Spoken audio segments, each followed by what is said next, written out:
Yeah, yeah. Making her way to the mic. They start dimming the lights. You start feeling alright. From Birmingham, home of the Teddy Longs, and the room is stutters. More once you discover. For all of the lovers, Whitney Houston and Roman Reigns. For all of the lovers, and Mickey James and Marvin Gaye. For all of the lovers, and Sasha Banks, Janelle Monáe, Silk, Sonic, and Paige. Allow me to say, look, I just found a place, sweet escape. Every one of us, I was kinda late, cause I just made it off the struggle bus. Walking by the fate, cause I know it's right in front of us. Yo, I ain't with the hate, gotta focus on what's great. Ladies and gentlemen, Steph Hardy is on the air. Had to drop a couple bars just to make you all aware. So, sit back, relax, enjoy the show. You know I go by Joe or the rest of the flow, yeah.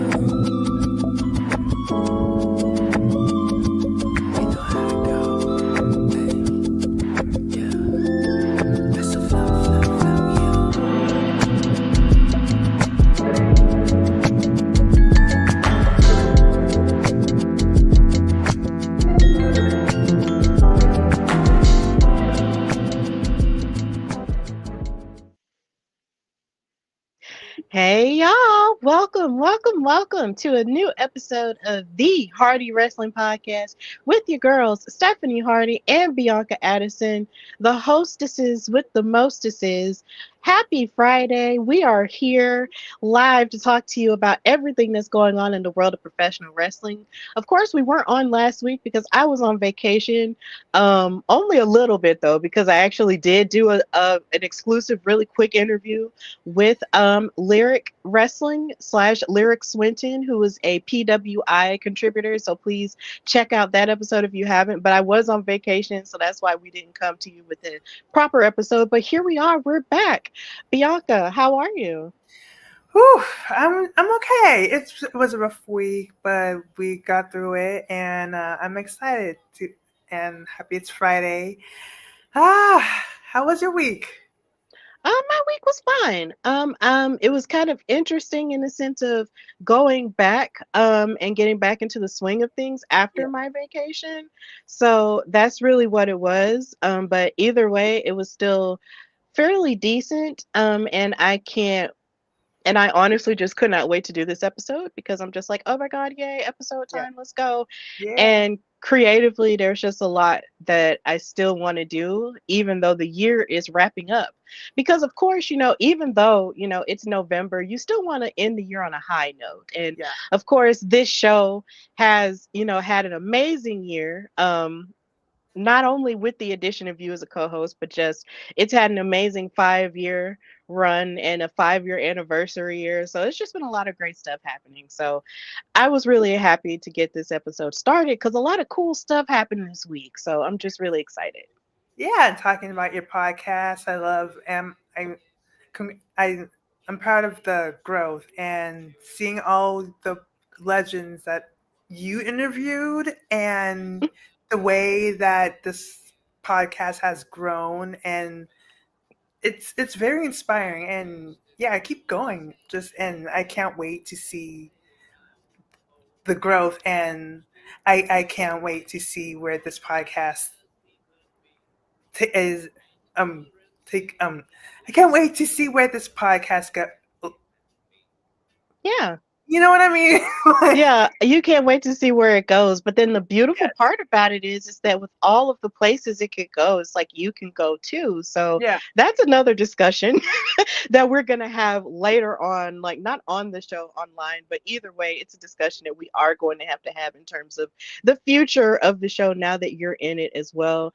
But of course, thank all of you guys for watching us if you're watching us live right now. But of course, if you want to watch it later, you can watch it on the YouTube channel on the Hardy Wrestling Podcast. And you can listen to it wherever you get your audio podcast as well. But of course, now we're going to get into news and gossipish. And there was a lot of cool stuff that took place this week when it comes to news with some of our faves and some people with certain transitions that are being reported on. So, of course, we have got to start with one of my faves from my childhood who just keeps trying to find ways to take the world by storm, and that's Dwayne The Rock Johnson. Mr. Man is being honored At the eighth annual American Black Film Festival honors next February, of course, which Oh, is Black History Month. yeah. Um, it was reported by Variety as an exclusive this week that he will receive the Entertainment Icon Award, which will be presented by Nice Crowd. And this award ceremony will be taking place on February the 16th at the SLS Hotel in Beverly Hills. And Nice Crowd's co CEOs and presidents Jeff Friday and Nicole Friday released the following statement saying, quote, Dwayne Johnson is the very definition of an entertainment icon. From his trailblazing career in sports entertainment to his extraordinary success in film and television, he has become one of the most influential and beloved figures in global culture. His journey embodies the power of perseverance, authenticity, and charisma, values that reflect the spirit of ABFF, and we are thrilled to honor him with this year's Entertainment Icon Award to celebrate his incredible contributions to the world of entertainment. And of course, we all know there are so many things that can be said about him in the wrestling scope of things, with him now being on the board of directors with, WWE and TKO and all of the stuff that happened with the final boss character, whether you liked it or whether you didn't, either way, there's a lot that can be said about him with his legacy in wrestling. But you just can't deny his impact on the culture over these past 20 years, which is so crazy to think about, from where he started as, a generational wrestler, Yeah. and then becoming a movie star that became more and more bankable as the years went on. And his work ethic is something that, is very aspirational as well. So congratulations to The Rock for getting this honor from the American Black Film Festival. Like, I think that's really amazing. Mhm. So in the midst of this conversation, however, as this news came out and it went viral, many people were wondering how is it that they felt like he qualified for this award, seeing as there's a weird wrestling discussion that takes place when it comes to his identity and how he presents himself in terms of his race. Which is a conversation that keeps getting brought up every time his blackness is brought up. Because if you see him, he reps his Samoan heritage very hard as well. He's half black, half Samoan. But then he also mentions, himself being black, of course, with his father being Soul Man Rocky Johnson, rest in peace to him. And, his family just being interwoven in wrestling on both sides. And it's not something that he has outright denied ever, even in a song one time, I forgot who made the song, but he was on a rap song where he said he has black and Samoan in his veins. That's not something that he outright denies. So the idea of people being kind of weird about him getting this award or making it seem like he doesn't deserve it because he wasn't in that many black movies, like, say, Why Did I Get Married Too, when he made that appearance with Janet Jackson at the very end, or stuff like that, doesn't I feel like that doesn't disqualify him from deserving the award, because regardless, he is still very much a black man, and he deserves this based off of all that he's done in entertainment and wrestling. So I think he deserves it. I don't see an issue with it. It's a part of his identity, Mhm. regardless to how people feel about him, always representing the part of him that is, of course, Polynesian, but still, like, this is a black man. Right. So stop being weird. Many people don't understand that we didn't ask to be here. We didn't ask to be a certain race. And people are getting on him for something that he has no control over, Right. which will never make sense to me. But with that said, Dwayne Johnson, The Rock, whatever you know, whatever whatever you want to call him, he Mm-hmm. really deserves that. He has proven that he has. Oh, look at that! I love his mom. Mm, Oh, me too. oh, she's the best. He really he definitely proved himself. He from coming from nothing and having only $7 in his bank account before making it big. He never forgot where he came from, and he always talks about on his Instagram. Um, he talks about what the best part of fame is, and he shows that by being kind to his fans and Mm-hmm. not turning his back on anyone, knowing although he, despite his busy schedule and all his business ventures, he has his tequila brand, he has his movie production, Moana live action is coming out, Jumanji is coming out. So he's, with all of that, he's humble, he's kind, and he doesn't he he he he distinguishes himself from his character very well. He doesn't he's he whenever meets his fans, he's Dwayne Johnson, not The Rock. He's not like a mean persona. Yeah. You know what I mean? And I really like that, and it shows that, and it's, he's a great person because of who his mother is and and the way he hangs out with her, and I just love their relationship. He's and knowing that he's the only child, and been through a lot. So yeah, it's, and all of that said, he deserves it, and I I'm happy he's the recipient of that award. Yeah, me too. And honestly, it's like you said, I definitely agree with that. You said a mouthful when you said that people can't help, how they come into the world. You Yeah. are so right about that. Like when people are born, we don't ask to be here, and it's just you basically take what you can and make the best out of it. And clearly, with the legacy of his father, being a part of the first black male tag team, champions, and then, with his mother being a part of, the Anoa'i family and everything else.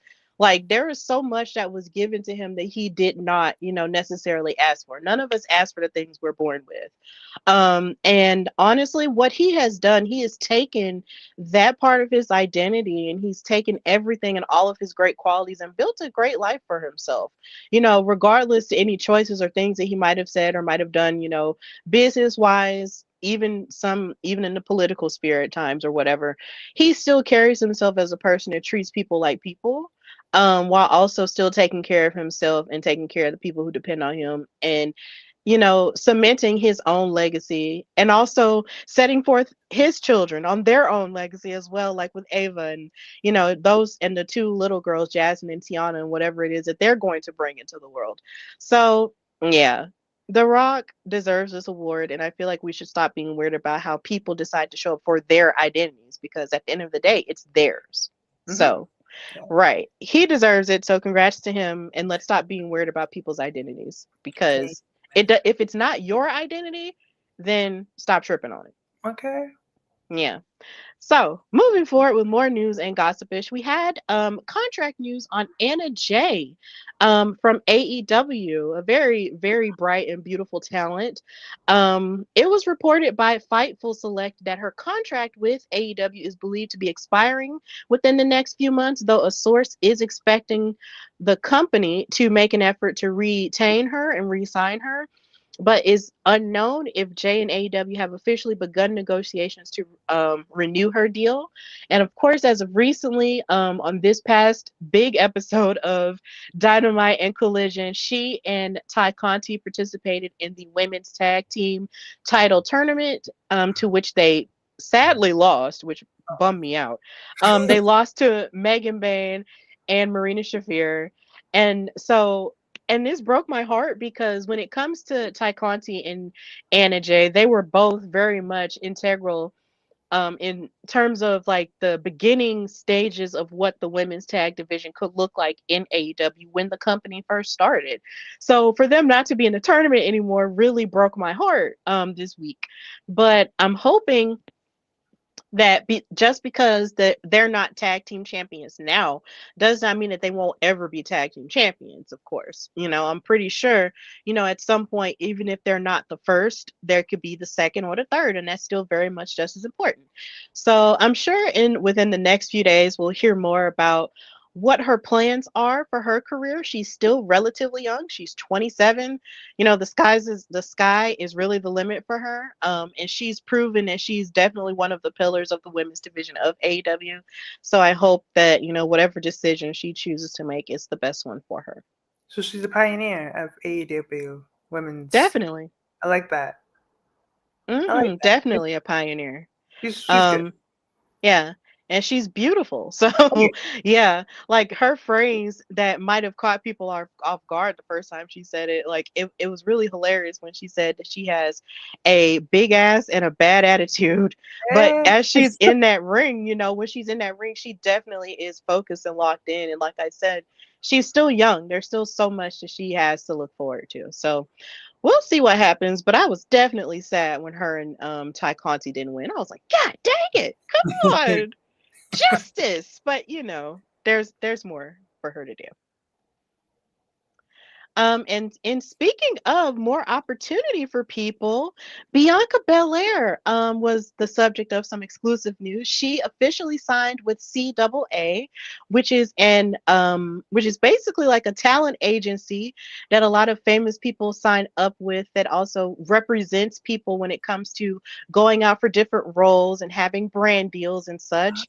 So she officially signed with them. So congrats to her for that. I love that because one of my favorite things is just seeing wrestlers pop up in so many different avenues, you know, kind of like how we've seen with CM Punk in the last few years pop up in different movies and such and TV shows. So we did see Bianca Belair on an episode of Bel Air, which was yes. on Peacock, and it's in its final season. And that blessed my it scratched an itch in my brain because I was just like, if Bianca Belair's name is Belair, then how come she hasn't been on the Bel Air show yet? And then when she was on there, I was like, yes, thank God. So hopefully we'll have more moments with her on TV and in movies and such. You know, she is a bankable star. Most recently, she was also on 106 in Sports on BET, which is hosted by Ashley Nicole Moss and Cam Newton. So that was really cool. Did you say 106 in sports? Yes, I did. Bianca, there's a show on BET now called 106 in Sports, and it's kind of like a top 5 and not like a top 10 like it used to be for music, but it's like a top 5 of different sports news stories, and then they'll have different sports figures come on the show. So, yeah, that's kind of What- what it is. It's like a retooled version of 106 in Park, except it's 106 in Sports. When did And this it's happen? this happened, I think, last month. It premiered last month. And the reason why I know about it is because one of the hosts, Ashley Nicole Moss, like she's a CBS Sports basketball analyst, but Huh? she is this really gorgeous girl who also does interviews for Complex and so many other um platforms and such. And then she hosted with Cam Newton, who's of course is a football legend at this Yeah. point. So yeah, that's how I knew about it. But it's a pretty good show. It comes on Wednesdays after AEW at 9 on BET, and it's really cool. And Bianca was on the show Oh wow. last week. Yeah. I did not know that there was a show. Like I know 106 in Park, but 106 in Sports. That's funny. I might Yeah, have to it's check it out. yeah, please do. It's really good. I really enjoy the concept of it. Of course, you do have your people who are very hardcore 106 and Park fans who are just like, nah, we didn't ask for this. But if you give Right. it a chance, you know, I Yeah. feel like if you really give it a chance, you know, it's really nice and it's really funny. Like the banter that Ashley and Cam have is really cool. And it's very current, you know, and up to date. So it's very fresh. I like it. This can't Yeah, I happen. like it. But big ups to Bianca Belair, still out here making appearances, even though we are still trying to patiently and impatiently wait for her return to the ring. Oh my God, I miss her. Um, I'm I miss hungry. her so much, Bianca. Come Hey, back to us. I miss her too, but hey, I talk to myself all the time. So that Come was back not to us, lady. seductive. Lord, heal her finger. Lay healing hands on her knuckles, please. We need her. Bring her back to us, Jesus. Yes. Okay. Yes. We love you, Bianca I girl. love you, Bianca. I love me too. Yes, But love yourself.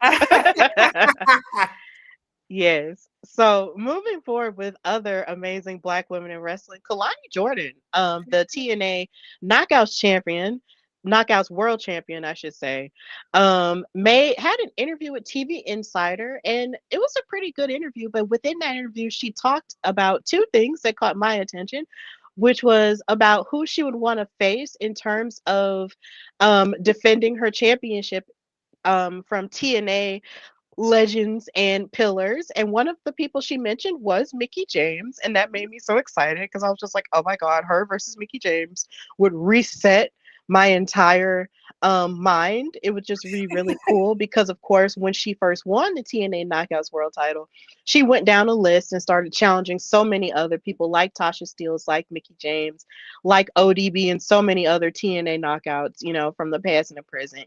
And it was just really cool that she was doing that because she was game to fight anybody. So I think that's really cool. And then she also gave a timeline as to when she is going to get married to Carmelo Hayes. She could yeah. become Mrs. Kalani Jordan Hayes. She stated that their wedding should be taking place towards the end of next year. So, or at least towards the end of the summer next year. So either way, they're planning their nuptials to be very soon. And I can't wait to see those pictures because I know she's going to be a gorgeous bride. And I'm just so happy because they're such a lovely couple and they bring out the best in one another. And that's something else she mentioned in the article and the interview too. So big ups to Kalani. On NXT Gold Rush next week, she is set to defend her knockouts title against Lee Ying Lei and Jordan Grace. So that's going to be cool. So yeah, Kalani is out here trying to make these moves and make the championship, mean something by facing off against the best of the best. I love this for her. She's like the Hmm. Roxanne Perez of NXT. She Really? has, I mean, That's really high praise. Yeah. in terms of like manifesting dream matches, Hmm. we saw Roxanne Perez manifest her match with Nikki Bella. So Kehlani Jordan and Mickey James would be something. Like that's like a great passing the torch. You know what I Hmm. mean? That would be It cool. would. It really would. And because I love Mickey James all the way down, I just feel like that would just be amazing. Um, but of course she has to get past her next two opponents next Tuesday first. But it's gonna be cool regardless of whatever direction they choose to go with her in the Knockouts Championship. A part of me was really hoping that at some point she could qualify and become NXT Women's Champion at some point because we do need another Black female to be NXT Women's Champion, but we'll get to that direction in a few more minutes. But either way, Kalani is out here making moves and she's found love, and that love encourages her and she encourages him, and a lot of great things have happened with Carmelo tonight. We're going to get into that later too. Shout out to the hymns. Yeah, shout out to the hymns. So, also in news and gossipish, I wasn't trying to speed past it. I promise I wasn't. But yeah, shout out to him. We love him and we love her too. Yeah. So, speaking of her, Trish Stratus had an interview with Bill Apter, who is someone who I had the pleasure of meeting at, I believe, WrestleMania week in Vegas. He is a phenomenal wrestling journalist who's been in the game for a very long time. Also, along with Dr. Daryl, he has also been in the game a long time for wrestling journalism before wrestling journalism, took its spot as to what it is now. Both of those are pioneers. He had an interview with Trish Stratus, and in that interview, she talked about, taking on the match with Tiffany Stratton at Evolution for the women's championship. So she stated that she was in a difficult position and that she was reluctant to be in the match because she was focused on her mom and her battle with cancer.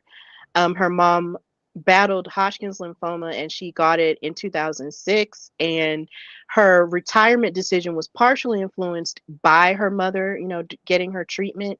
But then she said somehow Evolution comes up, and she said, I remember they proposed to me to fight Tiffany for the belt, headlining this amazing pay-per-view, which they brought back.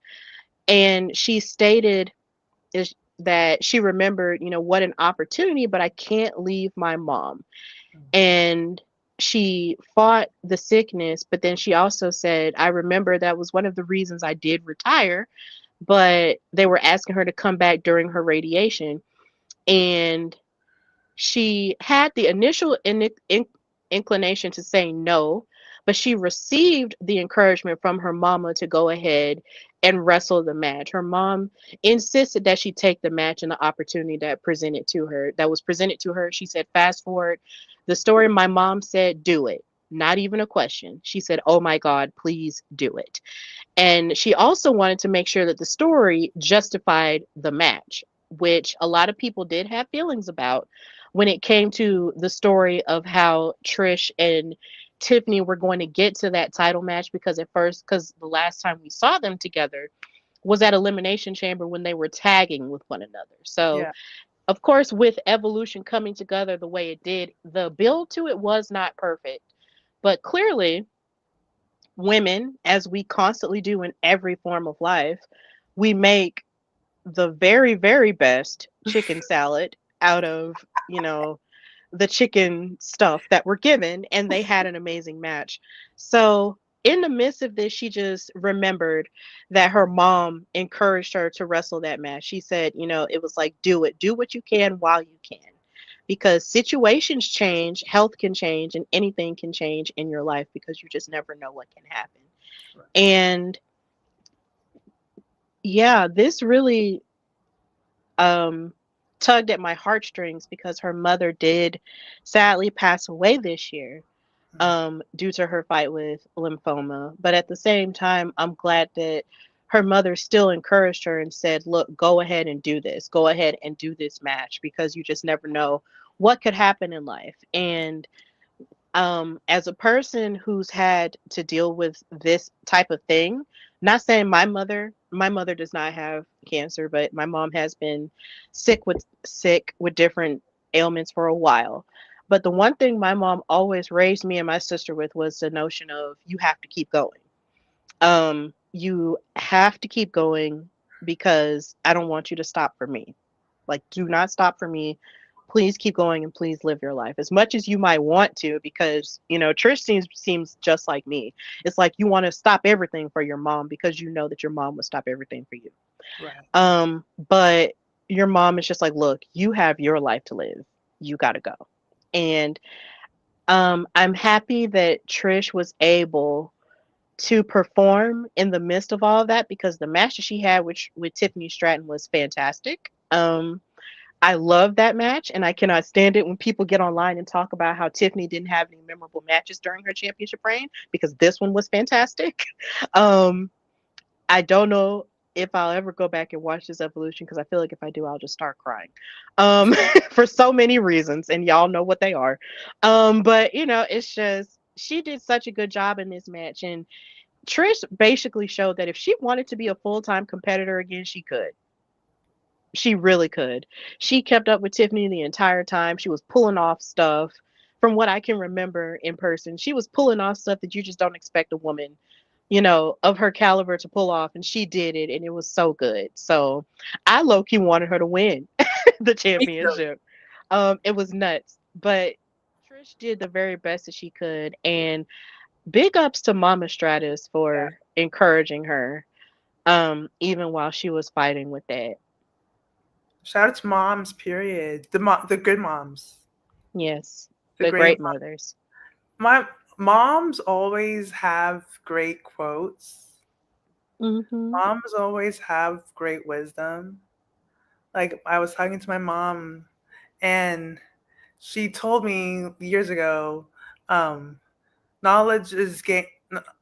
She she taught me something about knowledge and how it's gained and learned. I forgot the quote, but it's something along the lines of that, and it's I will never forget that quote.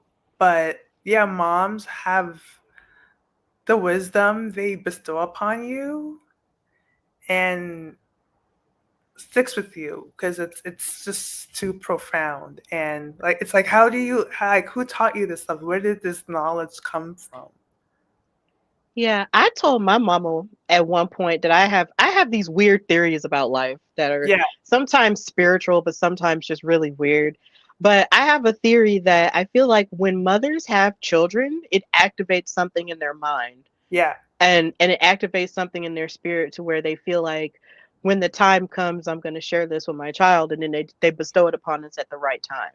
So I don't know, I just feel like being a mother just unlocks a level of superpoweredness in a woman's mind that they can just give and bestow upon us, when the time is right. yeah. And it seems that, Mama Stratus did that exact same thing for Trish. And I'm so happy she did, because what we as the fans got from that experience with Evolution It was was, fantastic. yeah. So I'm sending prayers and healing energy to Trish always. And of course, if you ever want to come back and fight somebody, we'll be here I and know. we'll be cheering for you, girl, Yeah. because you are still that girl. Thank you, Trish.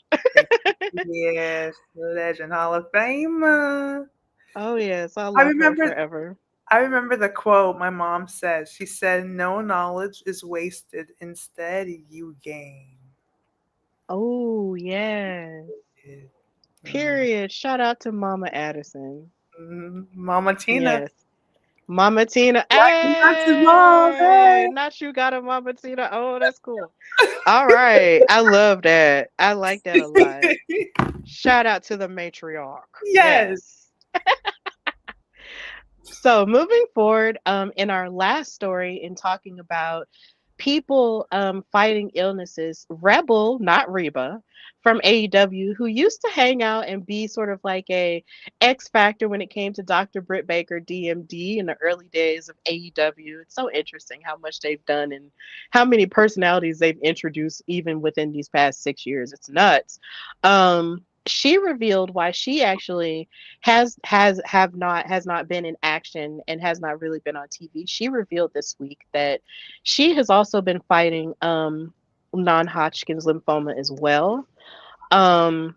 It's in its primary stages, so it got caught fairly early, and it's also been giving her nerve issues that has affected the way that she walks. She's not really able to walk as well as she used to. She has to use a walker, and but she did admit that she, even though it has been tough these past couple of years, she does have plans to fight it, and see what her best options for treatment are. And she is going to rehab so she can regain the use of her limbs again.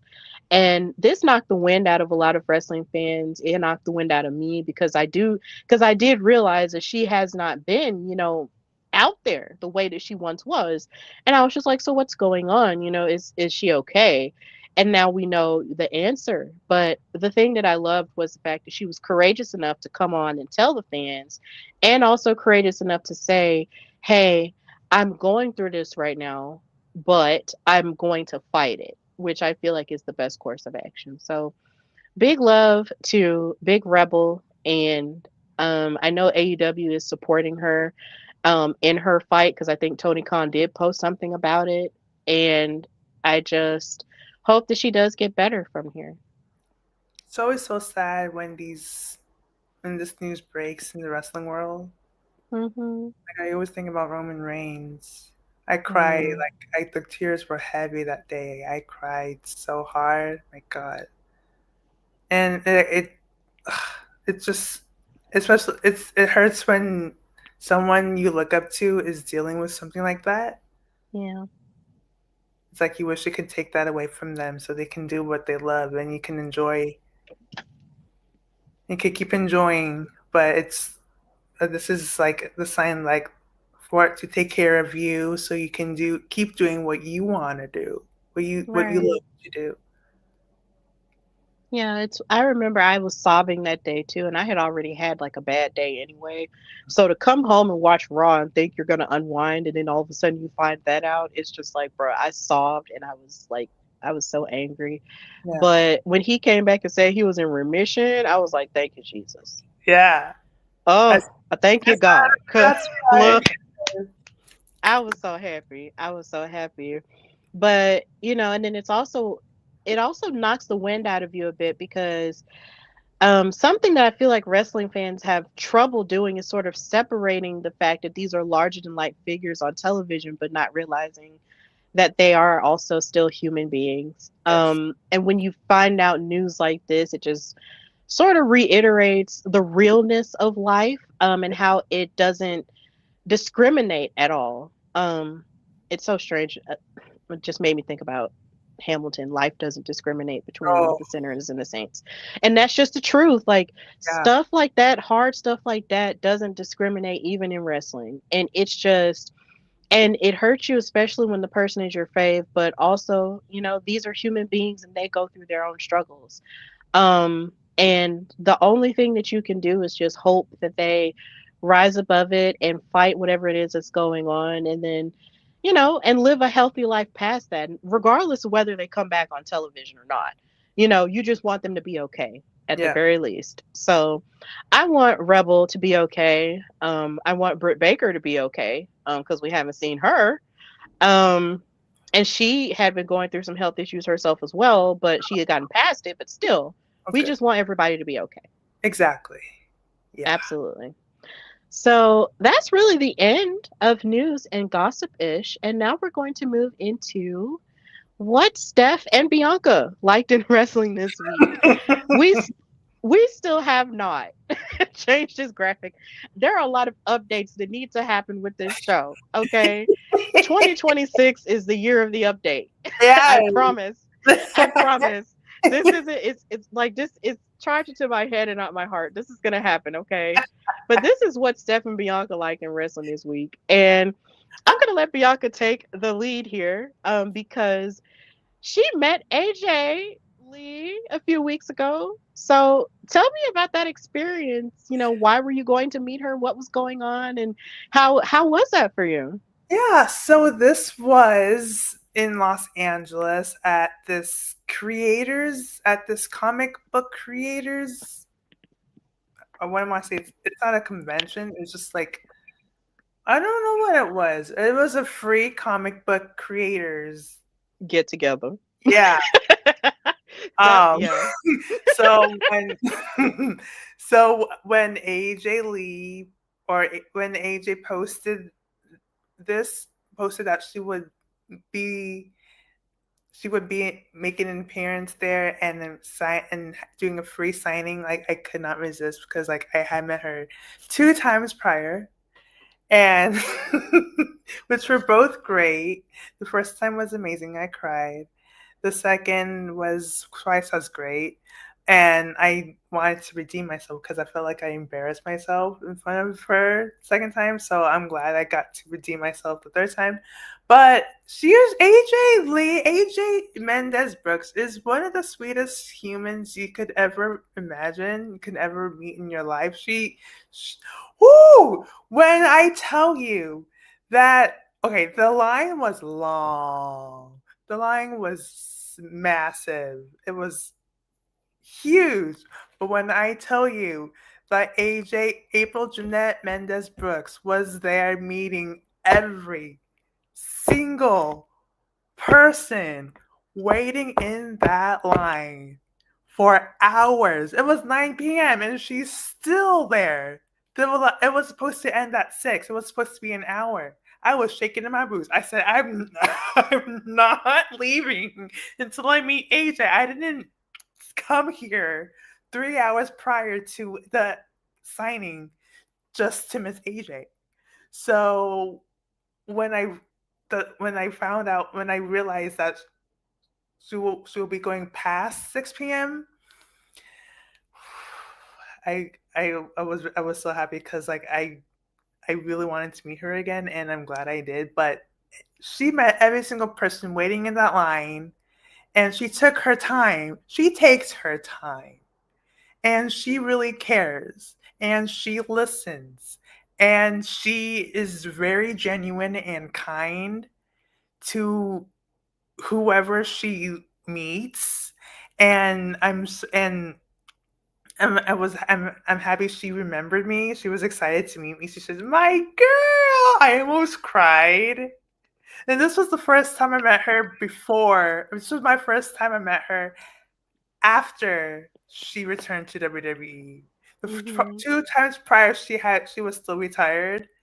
So the last time I met her before this was in May. So not knowing that she would be returning 3 months prior, and now I met her now that she returned, it's like, what? The universe wanted me to prosper. Hey! So AJ Lee, CM Punk 0. So that meet and greet universe, I'm still waiting for you to allow me to, for me and CM Punk to meet. But I know that they will be emotional and amazing. So when that day comes, well, I'll be sure to tell you all about it. But AJ was just so amazing. She's so sweet. She cares about mental health.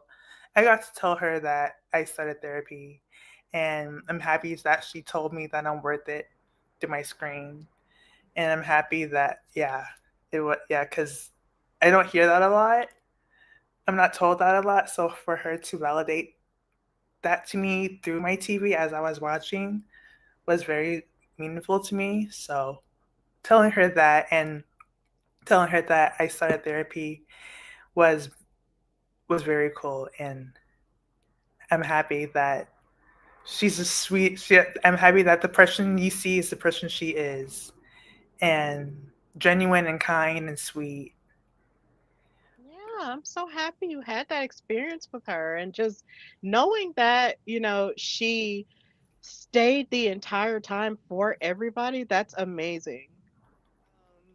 Because Yeah, people have schedules and everything to keep and everything, but at the same time, I'm glad that at the very least she actually made the effort to stay for everyone. Like, that is incredible to know, and I'm so happy that she remembered you and all of the above. And I do want to take this time to just say, in the show, to just say that if you feel like stuff is getting hard, for anybody who's watching or who will watch this later, if you feel like stuff is getting hard, please reach out to someone who you know you can cry to.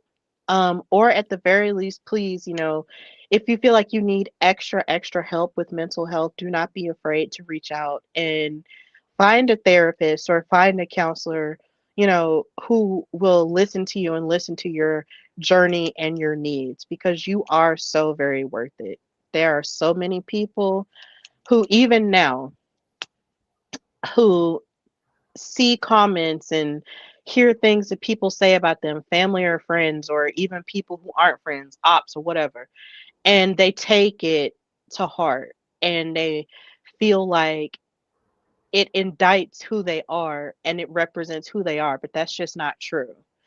And I just want to be a very responsible person with this platform to let you know that you do matter, that you are worth going to get help, and you are worth it regardless to whatever situation you find yourself in, no matter what mistakes you may have made, no matter who you are, where you've been, what you've gone through, you are worth it. And it's not just me saying it. It's Bianca saying it. There's a whole slew of people. AJ Lee says it. Everyone says it. So, we are all saying this to you guys right now. Like, do not feed into the notion that you don't matter, because it's just not true. It's just not true. You matter. You are valid. You are loved. You're beautiful. You are, and you matter. So, I just wanted to take that time to say that, because stuff has been getting kind of crazy out here, and I've seen so many sad things, and I just feel like we just need to take that time to take care of each other, because it can get rough out here, but we need to open our hearts and open our minds and just let people be themselves, yeah. and let people, be who they're going to be and respect that, and not attack them for it, and just not be mean, because you wouldn't want anybody doing that to you, trying to tear your spirit apart. So don't tear apart anybody else's. So yeah, I just wanted to say that because what you said about AJ just made me feel like that was necessary to say because Miss Ma'am has been doing the work as a mental health advocate. She has had her own struggles, and I'm just so happy that she is showing up in this way now, not even just in the comic book world, but also in the wrestling world now and everything else.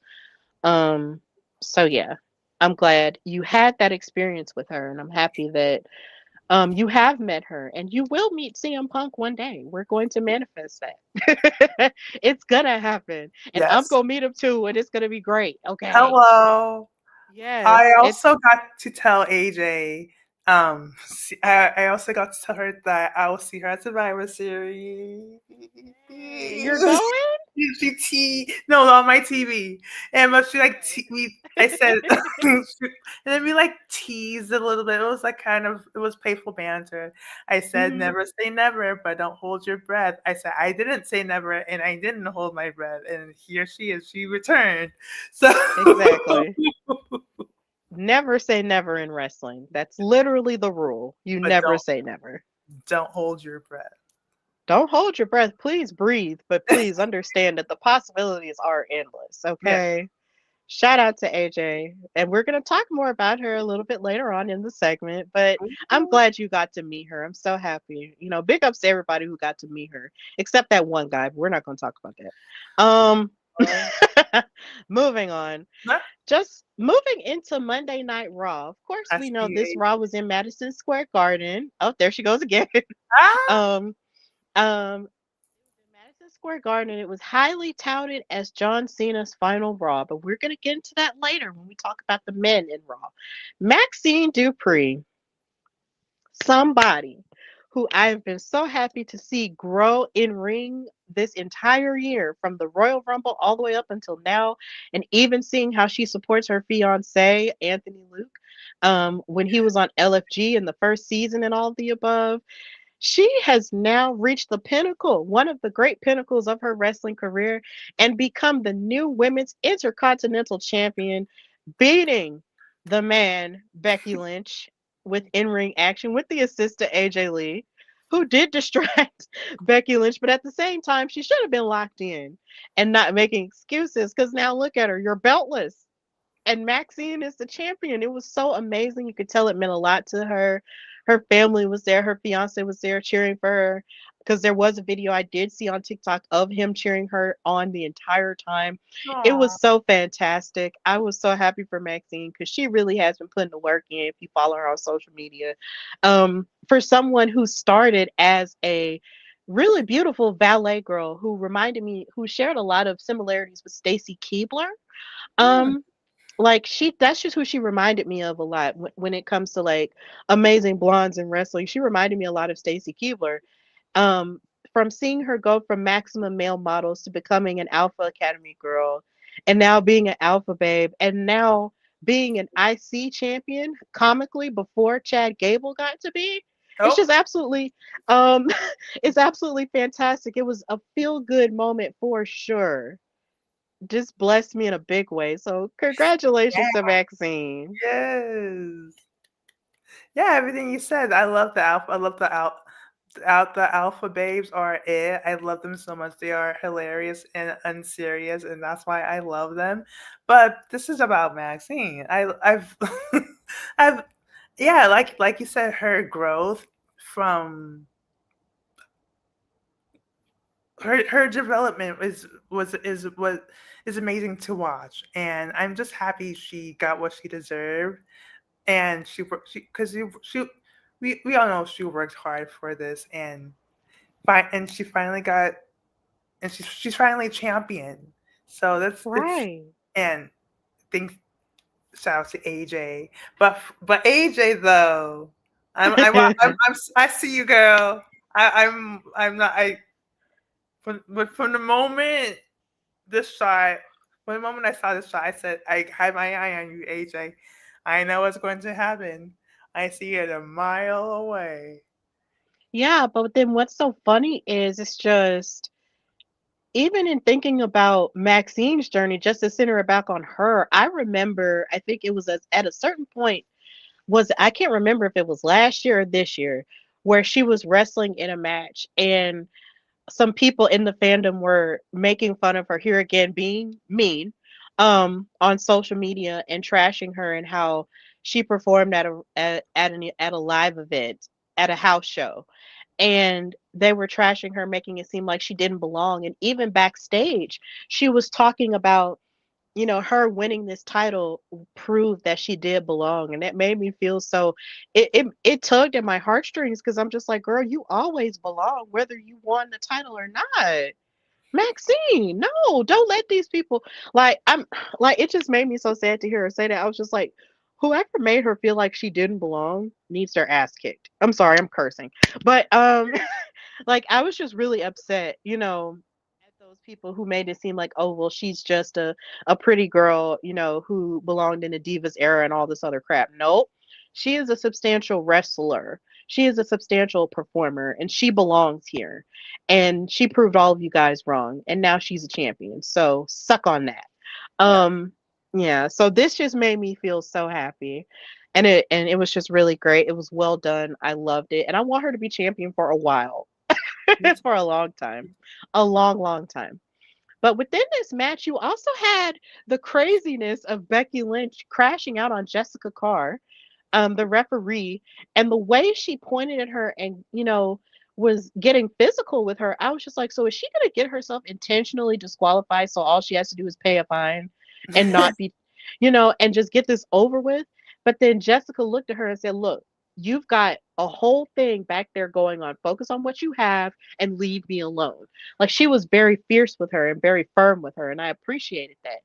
But it made me wonder, Bianca, do you think at some point we'll see Jessica step out of the referee clothes and put on her wrestling trunks and get to fighting with Becky for real, for real? Because she did have a background in wrestling before she was a ref. I was going to say, I would love that to happen. I would love Hmm. that. I actually did not know that Jessica Carter was a wrestler until was it the Slimmer anniversary? Was it called The Slammer? That Shimmer, the Shimmer. Shimmer anniversary, yeah. The Shimmer. Yes, that Yeah. anniversary. Yeah, I did not know that. So I would not mind that at all. I think that's great growth for Jessica Carr to see what else she can do. I wouldn't mind that at all. That would be what imagine that happens at a Royal Rumble one day. That would be something. That would gag me if that Yeah. happened at Royal Rumble this year. Oh my God, I would love it. I would love it so much. But What she, yeah, she seemed very focused in this match, and I applaud her being able to still, direct traffic and everything, yeah. while Becky kept, getting in her face and saying that she was being a corrupt referee. But in actuality, and even she kept it going on social media after she lost, kept calling her corrupt. And Jessica was like, it's so funny that I'm the one being blamed for your shortcomings when all you've done is take shortcuts in every match that you've had, since you've had the championship. It's like you've slithered out into pins.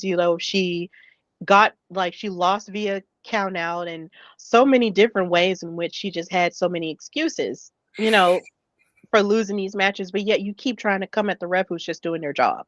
Yeah. So I don't know. I would be here for a Jessica Carr Becky Lynch match. Me I too. would be here for it.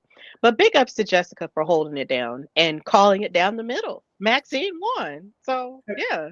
I really appreciate Jessica Carr going off on Becky Lynch and yelling at her like that and losing it.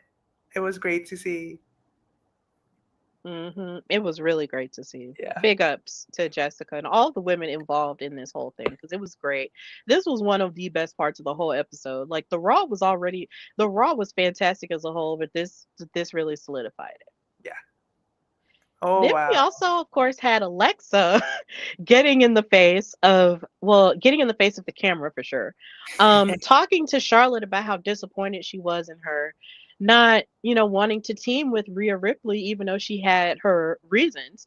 And she was just like, you've been ghosting me, you haven't been answering my calls, what's really up. But then she gets attacked by Team Naya And that's just what I'm calling them for now, Team Naya.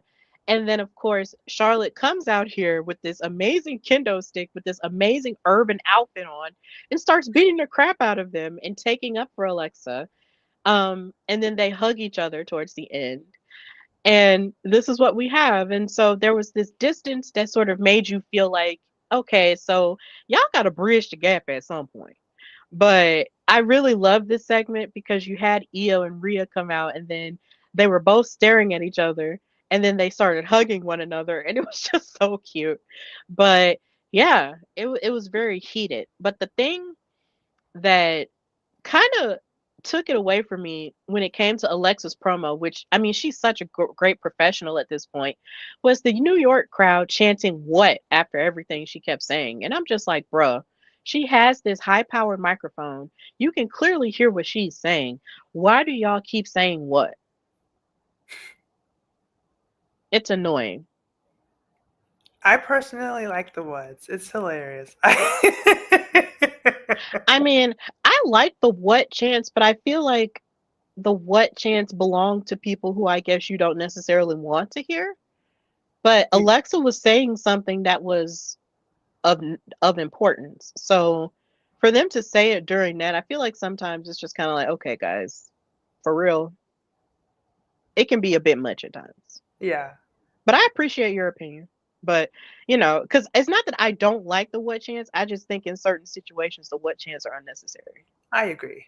I like Yeah. when the Asian, like when the Asian wrestlers talk. Yes, I definitely hate it then. Even when not even just people of color, when Yeah. they speak, but sometimes like even if you're from Ireland, like I remember even before Becky Lynch got as confident as she is now on the microphone, they used to say what to her. You Mhm. know? Like if you were from any country outside of the United States, they would do that. And that Right. would irritate me because I'm just like, bro, if you just listen to what they're saying, you can put the words together and understand what they're saying. All you have to do is open your mind And appreciate and culture.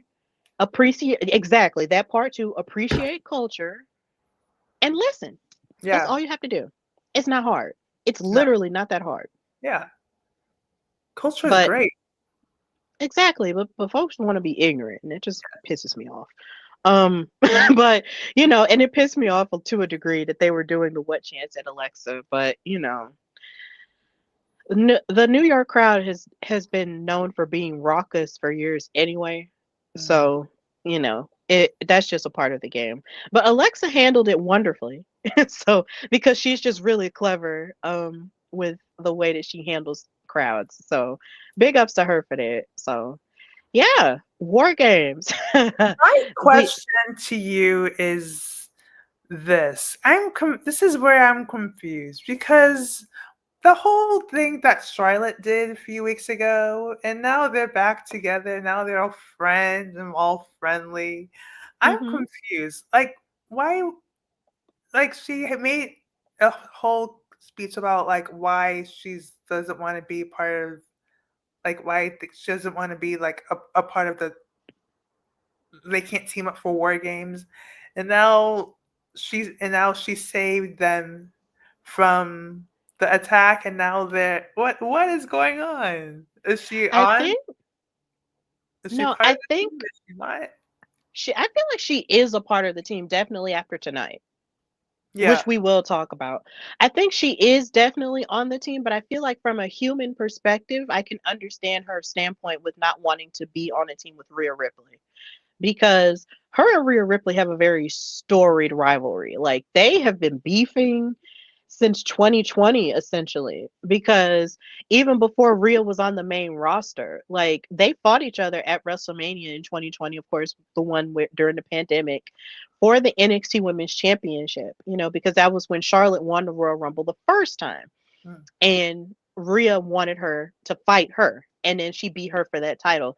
And then they continued their beef into WrestleMania 39, and they fought each other for SmackDown Women's title. And then Rhea redeemed herself and beat Charlotte, to prove that she was the next up star. And they've just really had this ongoing beef for a number of years even before Rhea was on the main roster. So they've never liked each other, essentially. So it made sense for Charlotte to, be hesitant to want to Yeah. team with Rhea because they never liked each other. They beefed for a while, for 5 years now. Um, so it made sense to me in that moment. But of course, they talked out their differences. And we'll talk about that later. But I could see how it could be confusing because you go from not wanting to kind of not doing it. But I think the way that they presented it from SmackDown to this past Raw to tonight, it made sense. So I think what I was confused about is I thought Alexa did something that caused Charlotte to go off. I didn't know that was between mm-mm. Charlotte and Rhea, so that makes sense. Yeah, It, Alexa didn't do anything. okay, Yeah, it was between Charlotte and Rhea. Alexa didn't do anything. that makes sense. Okay. Yeah, yeah. We're all about making things clear. So yeah, um, yeah, it wasn't Alexa's fault. Everything's fine. So, but as we get further into what we liked on Raw with the women, I just wanted to hold space for Bailey's Survivor Series shirt. I loved it. Like the logo with the Oh, Survivor Series, like it reminded me of my childhood of the 2000s and just what the logo looked like back then. And I just loved the t-shirt. And it looked like something you could get from Poxon or PacSun or however, because I actually got a shirt from them. My WrestleMania Vegas shirt came from them and it was so cute. Well, I didn't get it. My boyfriend bought it. But either way, it's this beautiful Survivor Series shirt was just so cute. And I was just like, oh my God, Bailey, you are wearing the crap out of this shirt. And I just wanted to hold space for it because I feel like we just need to appreciate fashion. And if there's one thing that WWE has is really great merch, and the fact that they have people wearing the merch like this, it feels so lived in and it feels so cute and great and it makes them look like they are a fan of the thing that they're in. So it's just really cool. I loved this shirt. Like I really want it, Loki, and I don't know. I don't know where it is, but I want it. But of course, in this segment, Oscar was trying to recruit Bailey for their team, and she said no. Because of course they have their beef with with the whole damage control thing, which people brought up on social media. Um, which was so interesting because I was at that show where Bailey revealed to them that she knew that they were talking about her. It was nuts. So yeah, this was really cool. But I just put this here because I just wanted to talk about Bailey's shirt. That's it. well, that logo will forever have a special place in my heart. I am so like, ugh, I want that logo back. That logo represents simpler times. That logo represents the time when I started watching wrestling religiously and weekly in 2010. Hmm. And then I'm not ugh, I'm not a fan of the new logo. I don't think anyone is. We want simpler times. I mean, I don't have an issue with the current logo. I mean, Oh, you know? I don't. Oh. And I yeah, mean, and then in speaking of logos, even on SmackDown, like they had the vintage logo from way back in the day, um, on SmackDown when they were talking about the traditional matches and everything, and and I showed my dad, and he was just like, "Oh my God." He was just like, I haven't seen that logo in years. Like to paint the picture, my dad is 61. Well, no, not well. He's not 61 yet. He'll be 61 next year. But yeah, oh, like so he's been watching wrestling for a long time, so he has seen a lot of evolution of things and logos. So for him to see that logo and to see where it is now, it's just like whoa. But I just really love this shirt. I yeah, want it. It's fire. Bailey wore the crap out of it. And then of course she had her little moment with Lyra where she called her an idiot and told her to shut up. So I guess Bailey is just still trying to figure out who she is now. And hopefully at some point we'll figure that out. But I just wanted to talk about the shirt because it was cute. imagine that shirt is 2X, an extra large shirt. I'd That's wear it. yeah. I'd still wear it because it's comfortable. Yeah. But in moving forward, Rhea and AJ had a chat. I knew it, AJ. I I knew knew it it. too. Ah! And I feel like we need to hold space for the fact that AJ is now going to be a part of a match that did not exist during her time. Wow. Hmm. Talk about women's evolution and the growth Hmm. from when she left. And Like, go ahead. yeah, it's nuts. Like, I feel like that's one of the best parts about whenever the women's legends come back. It's just when they get to participate with the current women and do things that just did not exist for them in the past. Like when AJ was wearing the Intercontinental title, that didn't exist. Like she only fought for that one Divas Championship. Wow. Um and how the women didn't even have a Royal Rumble and people were hoping she was going to come back for that, and how the women did not have, I mean, really the men didn't have a War Games match either, because during that time they weren't doing the War Games matches. But now, just the idea that the women are equal to the men in a certain degree when it comes to these opportunities, and now she's getting to be the fifth woman on a Survivor Series War Games match. Like, that's the stuff that evolution for women's wrestling is all about. And It's that's why beautiful. evolution should be an annual event. Exactly. Or a biannual event at the very least. If you Yeah, don't have it every year, have it every two, I would you love that. know. Yeah, Just don't make us wait 7 years. I But, can. this was amazing for me because seeing Rhea and AJ sort of look at each other, I was just like, "Ooh, this is a WrestleMania match right here." But then Rhea was like, "Let's talk," and I was like, "Oh, We yeah." already know. Yeah, I You know. never know. It was Yeah. great. Hmm. So, as we move into the men, of course, we do have to address the sad elephant in the room, that this Raw was the final Raw appearance for our John Felix Anthony Cena Jr. Mm, Help us, Lord. And it was marked on his T-shirt, which was patterned after the New York Yankees, which is so funny because if you know the lore of CM Punk and John Cena and how CM Punk told him that he became a franchise and a dynasty like the New York Yankees, and how he punched him yes. in the face for it because he's basically from Boston, like this was really funny. But in the lore of sports, that's just really crazy. But yeah, his T-shirt was sort of patterned after the New York Yankees, and now it had his final Raw on there. So all those people who went to that event got that T-shirt. Very special stuff right there. So he came out and he kind of started talking, only to get interrupted by Dom, and this irritated me because I'm just like, can we just hear John talk? I Like, let's know. please. Right, I was crying, and then that song. I said, "Come on, Dom. Why would you do that?" I was in the middle. I was crying. I was crying. Why would you interrupt me? Yeah, because this is tough, man. It's like Dom think he bigger than a program, and it just irritates me. But he got his consequences for thinking he bigger than the program, because you had the dream team of the 2010s come out with this six-man tag team match with Sheamus and with Rey Mysterio teaming up against the Judgment Day. And they promptly beat them in that match. And it was just, this was also another special part of this episode, because in the idea that this was John Cena's last Raw, it gave off the impression like we were back in 2012. Yeah. And seeing them fight together like this with Ray like that and with Sheamus like that, it just gave every bit of nostalgia that we needed it to give for this moment. And it was so beautiful to watch them work together, do each other's moves, or at least as best as they can, because I mean Sheamus and John Cena weren't gonna hit a 619, let's be real.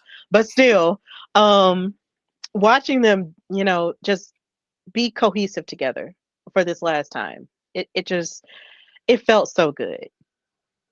It was amazing. And this is a moment that I think we should just hold on to for a long time. And the fact that Rey Mysterio um, and John Cena had the same theme song from 2012 to now. Right.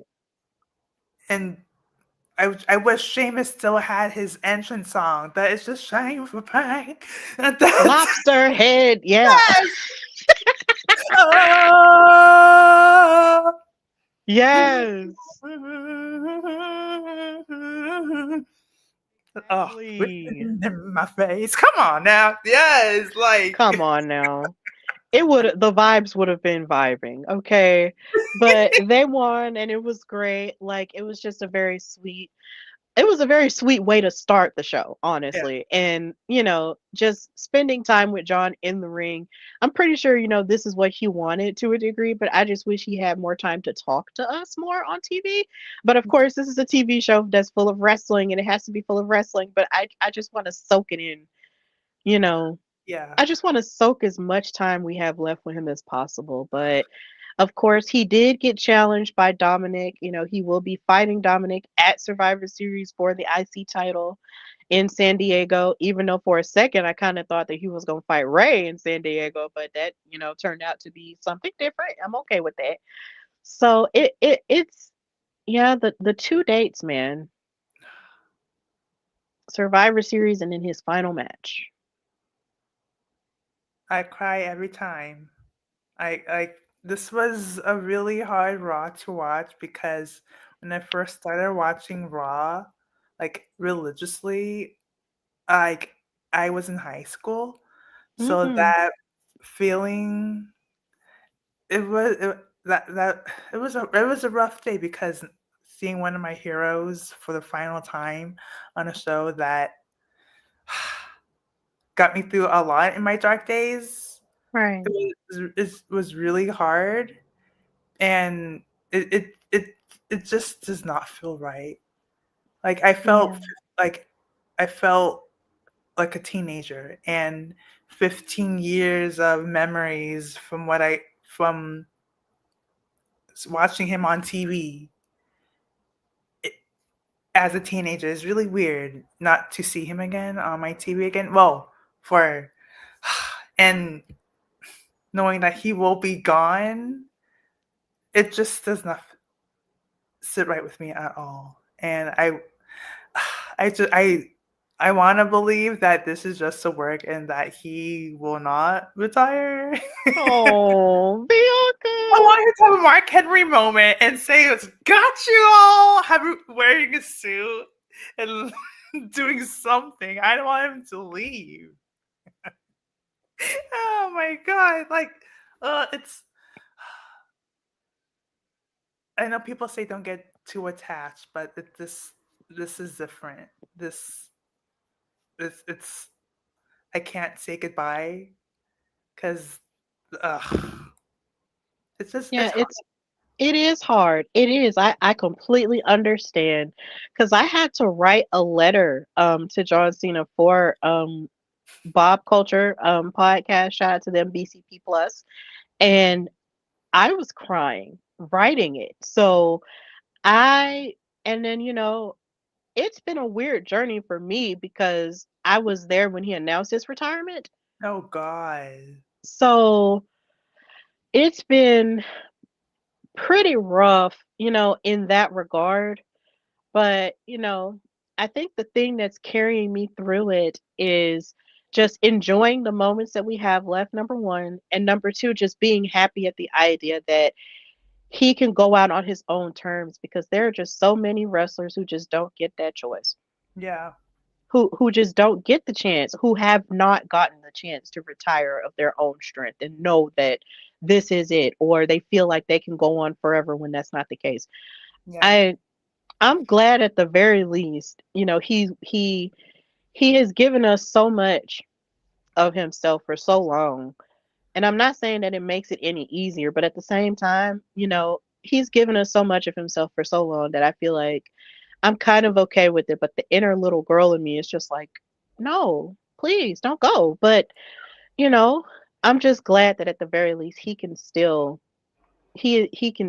come out and give us a little bit more. Yeah.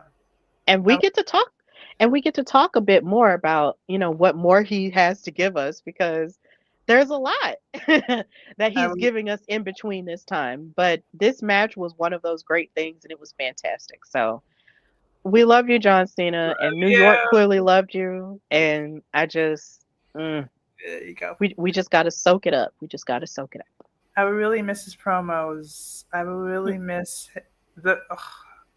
His promos are one of the greatest things I've, I've, I've I've ever heard in my life. He goes in and like it's so real Mm-hmm. and just so authentic, and it's just very passionate, and I will that's something I will miss a lot, but I will something that always gets now is when he puts up his towel, and then I think these last three times got me when he when he has his last time is now, and he holds it up and then just looks at the camera. Like I get so emotional because like Yeah. every time, because like I know it's coming to an end, and we'll never have that again. We'll never have John and Stu again. We'll never see him running to the ring and doing I his feel like exercises him, and do that. him and Stu is like one of the greatest love stories in all of wrestling. It really is. My Like, favorite moment is when he came back one time and then he said, "Stu, come on, man!" And then Stu, it's been too long. Like him and Stu, I swear to God. yes, I want Stu to be somebody needs to interview Stu. That's what we we love need. you, Stu. For the culture, man, somebody needs Yes, to interview Stu and ask him how he feels about this. come on, Ariel. Fonte. No, like I don't even know if anybody has even thought about that concept before, but somebody needs to talk to Stu. Talk to the crew, man, Yeah, because the crew is important. yeah. Talk to the crew.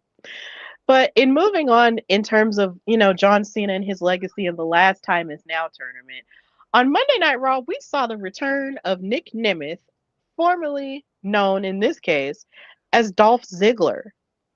Okay. He was Solo Sikoa's surprise opponent in the tournament match. And his reaction was through the roof. Everybody was screaming. I was screaming. It was just a lot of screaming. And here again, this fed into the 2010 2012 vibe.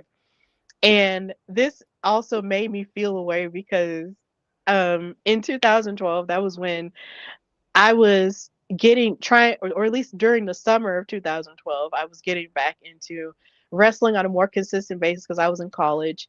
And me and my boyfriend got together, and Dolph Ziggler was one of his favorites. Like, he loves Dolph Ziggler so, so, so, so much. And like, I remember him screaming on the phone when Dolph Ziggler cashed in his Money in the Bank briefcase on Alberto Del Rio and won the championship. Like, that was a very really huge wrestling moment for us as a couple. So seeing Nick Nemeth pop back up as Dolph Ziggler on Raw really brought back a lot of feelings, for me, and a lot of feelings for him, and also just more feelings of the whole John Cena of it all. And it was just so beautiful. His performance against Solo was so fantastic. I wanted him to win so bad. But Solo won, and I was like, God dang it. God dang it. Can we just keep him here?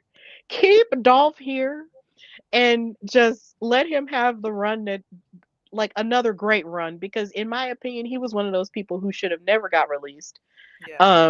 from WWE. He was so faithful to that company for such a long time. And he's doing great stuff with his brother now in TNA and stuff. But I never wanted to see Dolph Ziggler go because he was somebody who I believe should have been trusted as a top guy, like on the level of a John Cena or a Cody Rhodes. But he just never had that. And I'm just like, man, why not? Like, there's so much. I'm pretty sure we could have an entire episode about Nick Nemeth's journey in WWE, but I was so happy to see him on Monday. Okay, so funny story. Mm-hmm. So, so I actually found myself sleeping during this, the Oh return. wow. So I woke up and all of a sudden I see Dolph Ziggler. I said, I woke. That was a huge surprise. Oh my goodness. What a I thing to said, wake up what? to. Huh? I said, what a thing to wake up to, I huh? know. I know. I know. I was like, no joke. I woke up and boom, Dolph Ziggler out of nowhere. I said, Dolph Ziggler, what? What did I miss? Oh my God, I slept through this? I'm so mad. So Yes. I love it. I love it. when I I know love the that, human moments. Yes. The human surprise. moments in between watching wrestling, man. Sometimes the tiredness hits you and then you wake Yeah. up and the whole world has just changed. Yeah. Yeah. Crazy. Yes.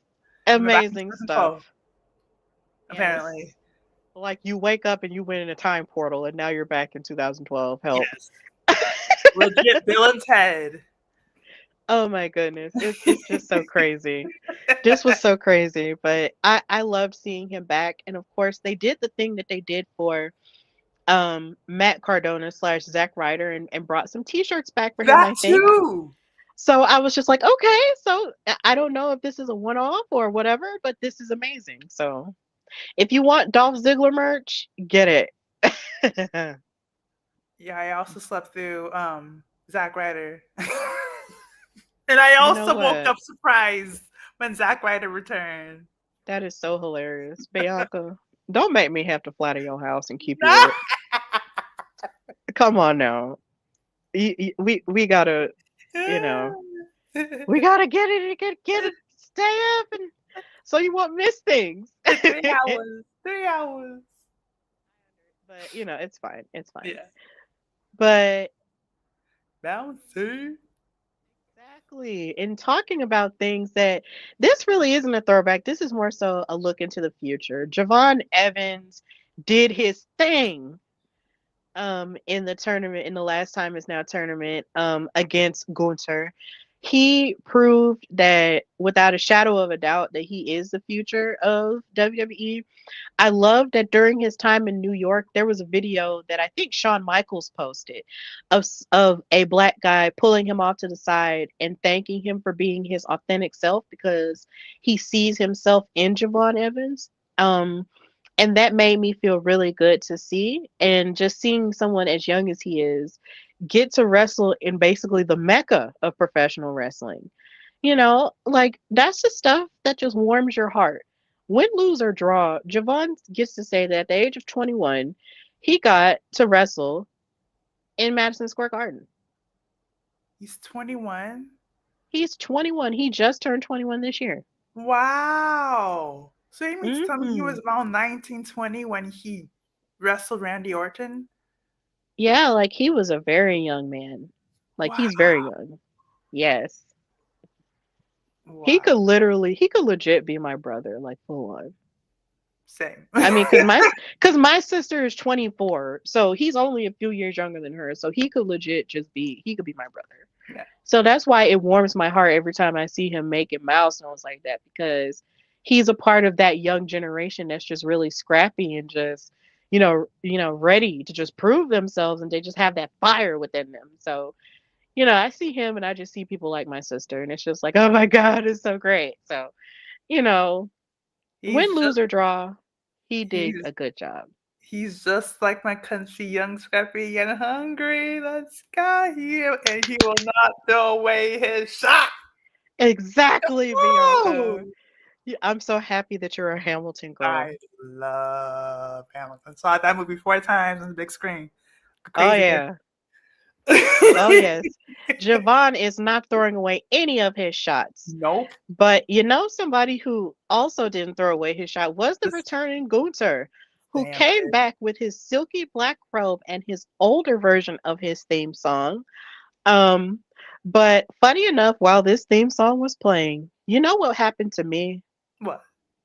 I was saying CEO, Ah, CEO, ah, CEO, mm, CEO, mm, CEO, what? CEO, Uh, because her theme song samples the orchestrated version of Gunter's new song too. So it's just kind of like every time I hear Gunter come out to that song, my brain just be like CEO, CEO. I laugh at his song. It's funny. Yeah, but every time I do it to my boyfriend and I sing the CEO song to him, he'd be like, "Stop it!" And I'm like, "No, okay, it's Mercedes' song now." Oh my god, that song is public domain. It could really belong to anybody, but at the same time, it's just it just reminds me of her all the time. But Gunther is in the tournament now. He moved forward because he did beat Javon Evans. He choked him out. Mm. But, he's moving forward and now he has a formidable opponent to face, which we will get to because I am excited to talk about that. Look at that But face. Gunther, he moves forward. That And then, of face. course, when it comes to the men of Raw, we have to talk about Team Vision. Drew is a part of Team Vision. Um, Logan Paul had the audacity to come out in a vest like he's Seth, and that's a problem. I feel like him and Seth Rollins are going to be beefing forever. So that was interesting. And then, of course, Paul Heyman did reveal his fifth man, who we won't be talking about, but just know we don't talk about Bruno. So, yeah, that happened. But then another thing that happened was the fact that all of the men's War Games teams just got to fighting. Cody Rhodes came out there with a kendo stick. CM Punk started choking Logan Paul out with a kendo stick. And the NYPD Blue Bloods decided to come out and try to break them up. Very chaotic ending to Raw. But of course, when it's War Games, it's chaotic. So, yeah, fun You know stuff. damn well that's not the Popo. I mean, it looked like the Popo. They had them uniforms on. It looked like Blue Bloods. If it walks like Blue Bloods and it talks like Blue Bloods, then it's Blue Bloods. And that's just what it looked like to me. That's just what it looked like to me. They But, looked like real police officers. but at this point, I don't know anymore. I don't know. I mean, it is, you do have a point because they do be hiring extras. Yeah. I understand that. And then with it being New York, it could have been, it there's a lot of wrestlers in the New York area that they could have hired for that. That's true. So, but they looked like legitimate police officers to me. They did. But, either way, they got their butts whooped. Like it was very chaotic. But either way, Raw was fantastic from beginning to end. And I would also say in this picture, you might not be able to see him, but Eric Andre was at the show and he actually got into a shouting match with Becky Lynch. And that was funny. There was a lot of great celebrities. Lin-Manuel Miranda was there because, of Yeah. course, he still lives in New York and he's a wrestling fan. And Roman Reigns, even though you could, I guess that you could call him a celebrity. He's been on the cover of Vanity Fair. Um, he came out and proved that he was going to be the fifth man, I guess, on Team Punk and Rhodes, and he Zebra. got to fighting with Bruno. So there was that, and yeah, it was revealed. That's something that I feel like we should have talked about on the show about Roman Reigns and CM Punk being on Zootopia 2 as Zebros. Like that is the I craziest wasn't going thing. to I watch, I was but not they had expecting me at that at CM all. Punk, and I may be watching.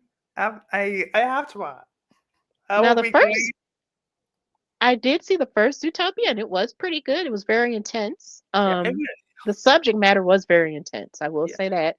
But, Zootopia 2 looks like it's going to be a good time. And it did make me, and seeing that those two are in that movie did make me want to see it. I was just like, bro, how did this casting choice happen? Right.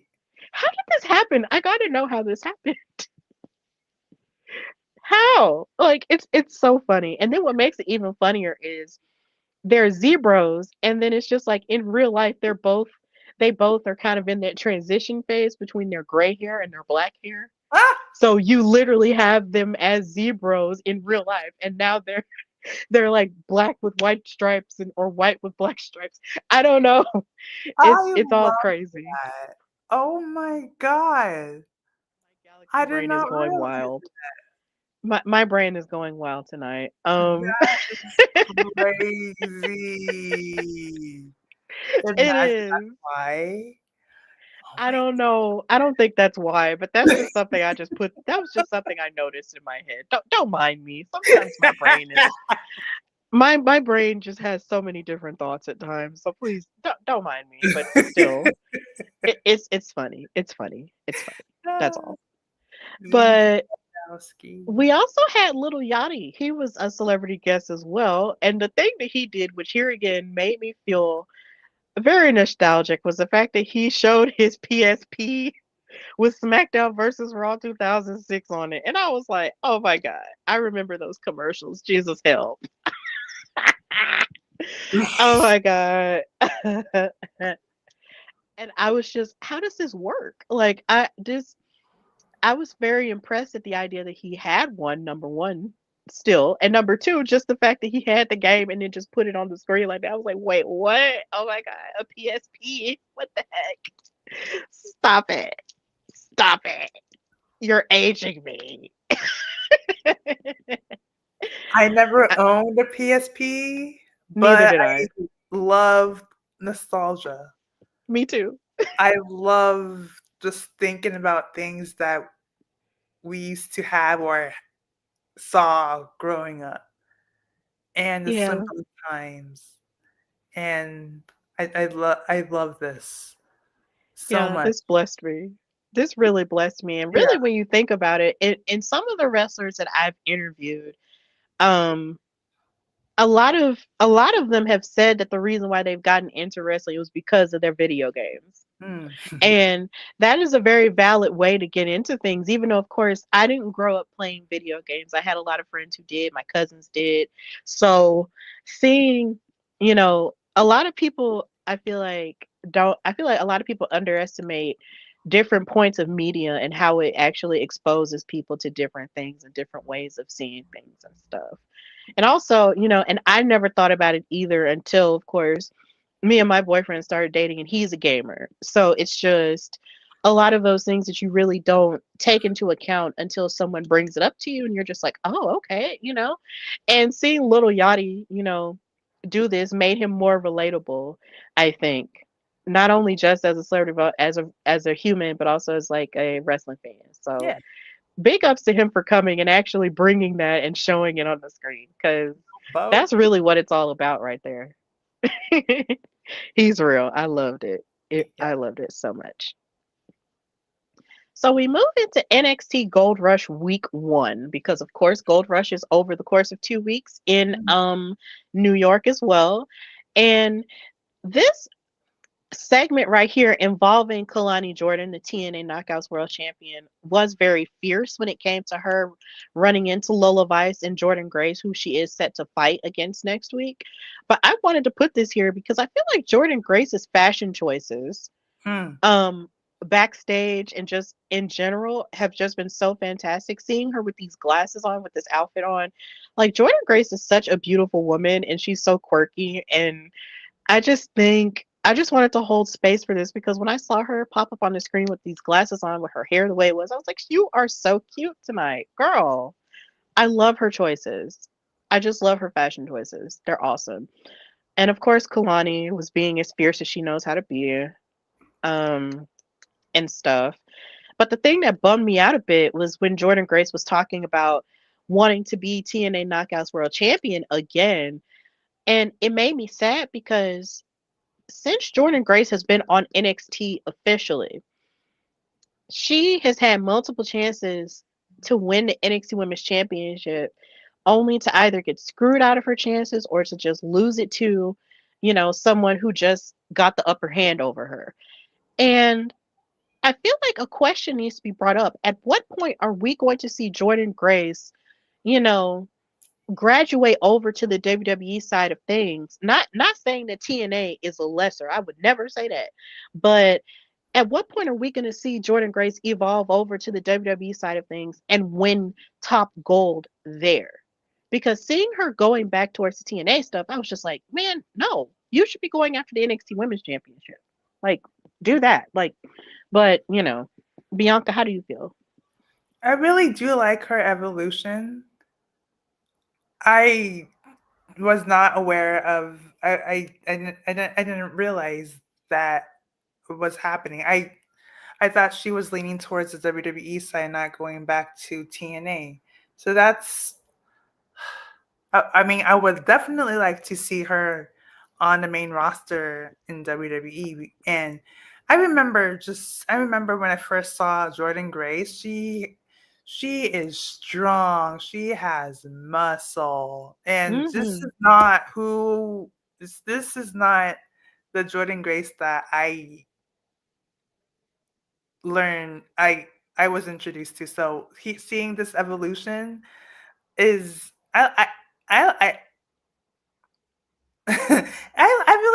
like it. She looks like Natty. Yeah, I could kind of see that. She has some similarities to Natty, Yeah. but I feel that way about the TNA Knockouts Championship because there was a point where she was synonymous with that title. Like she had won that title a good, I believe, 3 or 4 times before the partnership that they had with NXT, like way before. So it's just kind of like, at what point are we going to see her? We know that she can be a dominant, champion. So at what point are we going to like pull the trigger on her in NXT to be a champion? It's like we know she can do it. So what's the deal? Like, why are we having her, you know, fight back for the TNA title when she held it for so long? Like, let's move her forward. This is making Jordan Grace look like a valet I don't to think so. I don't think it's making her no, look like a valet. No, no, not or no. yeah, I mean at first glance, but I I take that back. Never mind. But yeah, and I remember seeing this, and I remember saying to myself, "This is the first time I'm actually hearing Lola Vice talk." So that was exciting. Yeah, I know, Oh shocking. yeah, So yeah. I mean, Lola, yeah. Lola is very substantial when it comes to her talking, and plus, I just love how she weaves in and out of Spanish and English so easily. Like, I love it. You can still feel what she's saying even when she weaves into a language that you might not necessarily know all of. yeah, I like Hmm.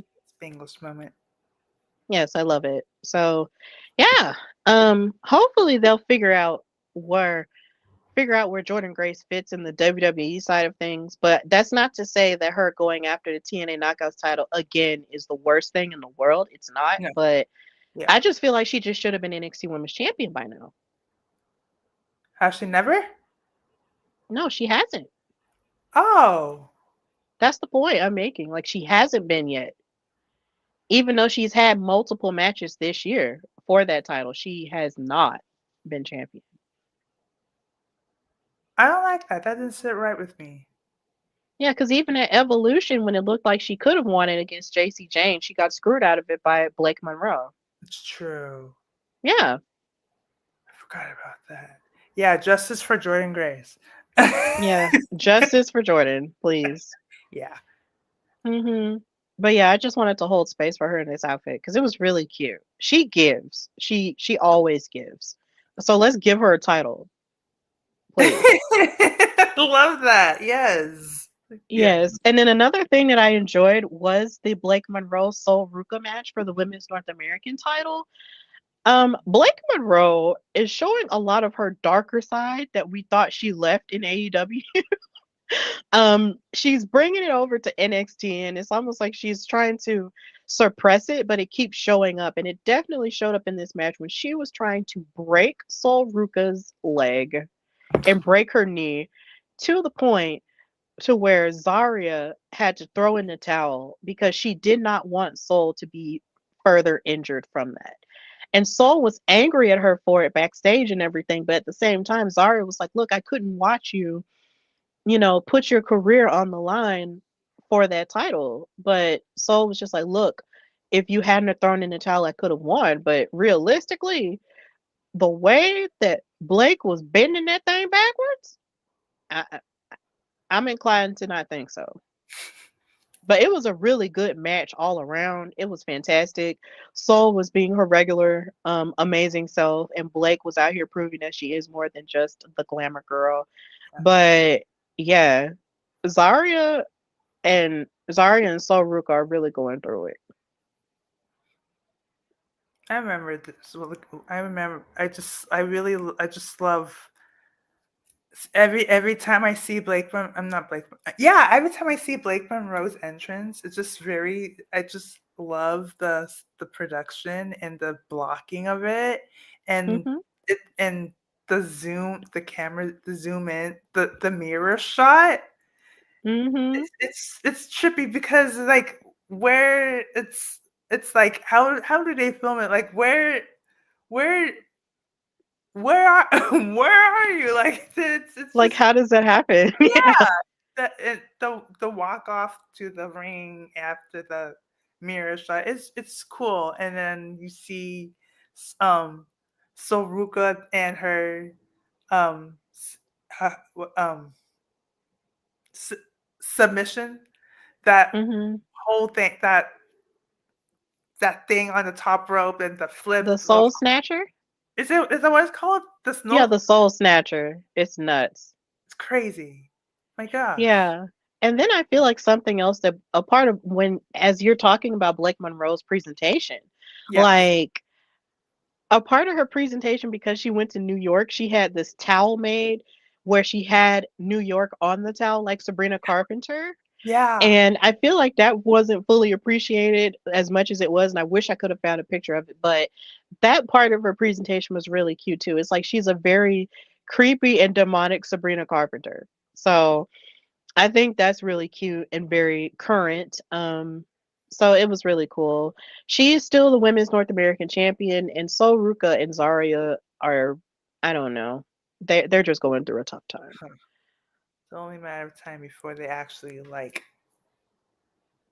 Yeah, they might just fall out pretty Yeah. soon, and it makes me sad because they were such an amazing friend group, but mm, it's getting terrible. Yeah. And Ooh. speaking of friendships getting terrible, we get here with this title defense with Tatum Paxley going up against JC Jane in a move that shocked the entirety of the NXT fandom. The culling turned on Tatum Paxley and threw her back in the ring to JC Jane, who hit her rolling encore in order to win the NXT Women's title back. Now, some fans did notice that Tatum Paxley didn't have her own custom plates on the title. They were wondering why that wasn't the case. They were like, and I was trying to ignore it low key because I was like, no, there's no way that they would just have a short reign for this girl. They proved us absolutely wrong this Tuesday. She was betrayed by Izzy Dame, who had been showing signs of jealousy over the past few weeks anyway. But you would have thought that she would have done it in a way that would have still benefited her to where she could be champion. But no, they let Spike take over and they cost Tatum the championship that she worked so hard to get. And now JC is the champion again. And it's just like, why? It was so evil. It was so spiteful and so rude. And I hated it. I hated it so much. It's like you lose your title and you lose your friend group that you thought you had. Tatum's been through so much. So that blonde girl that was behind Tatum betrayed her, and now, yeah, that girl, Yeah, Izzy Dame. Izzy Dame, betrayed Tatum Paxley, the one with the belt, and now no one's champion. So, but No, JC is champion now.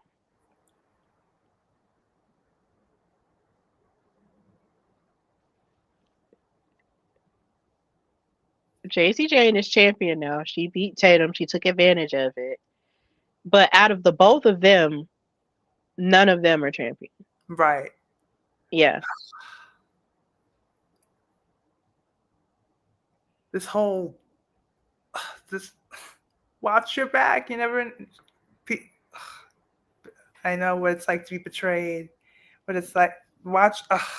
This is a perfect lesson to It's important. I lost my train of thought. I was gonna say it's not everyone is your friend, and be careful who you call your friend, and this is a great example of that. Megan Thee Stallion's daddy said everything that grin ain't your friend. Oh, And wiser words have never been said. So big ups to him for saying that.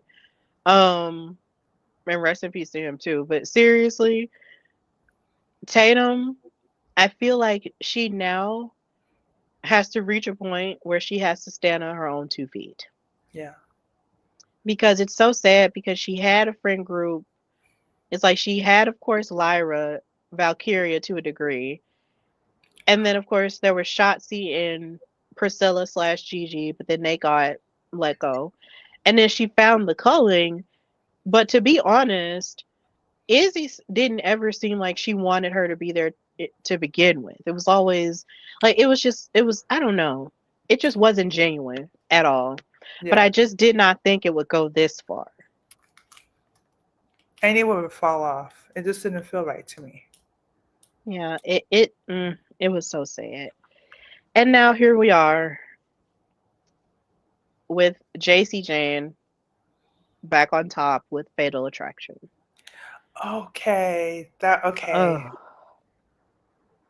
Wow. Mm-hmm.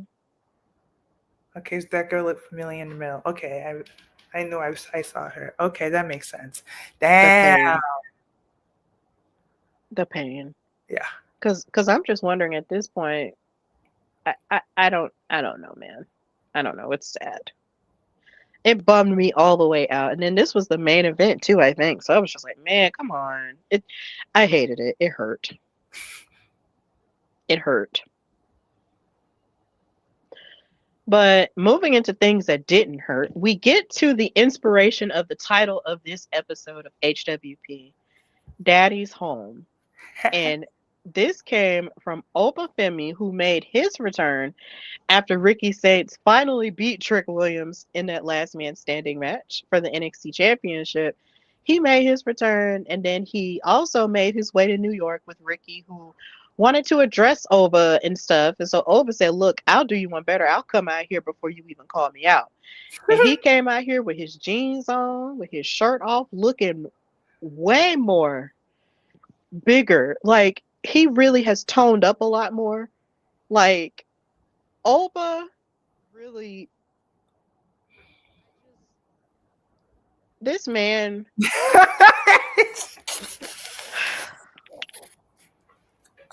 this man is just so big and just so out of this world. Like, Oba Femi is just one of, he's just, wow. Not even just because of his body, but just his presence. It's just so, like, his presence as a man is just so, ugh. And it's just, wow. I just appreciate his presence in NXT as the ruler. And the promo that he cut on Ricky, it resonated with me on 2 levels. Number one, because after he lost the NXT title, he said that he went back to the motherland. He went back to Nigeria, which is where, he and his family is from. And he said in that promo, he said he went back to the motherland and went back to the soil that made me. And that made me so happy because as an African American, and I've talked about this before, I am all about closing the gap between your Africanness and your Americanness. And I've actually been to Ghana, West Africa before.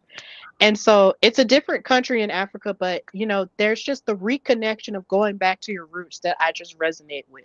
So hearing him say that, there's just a level of representation that's just very important. And I loved hearing him say that.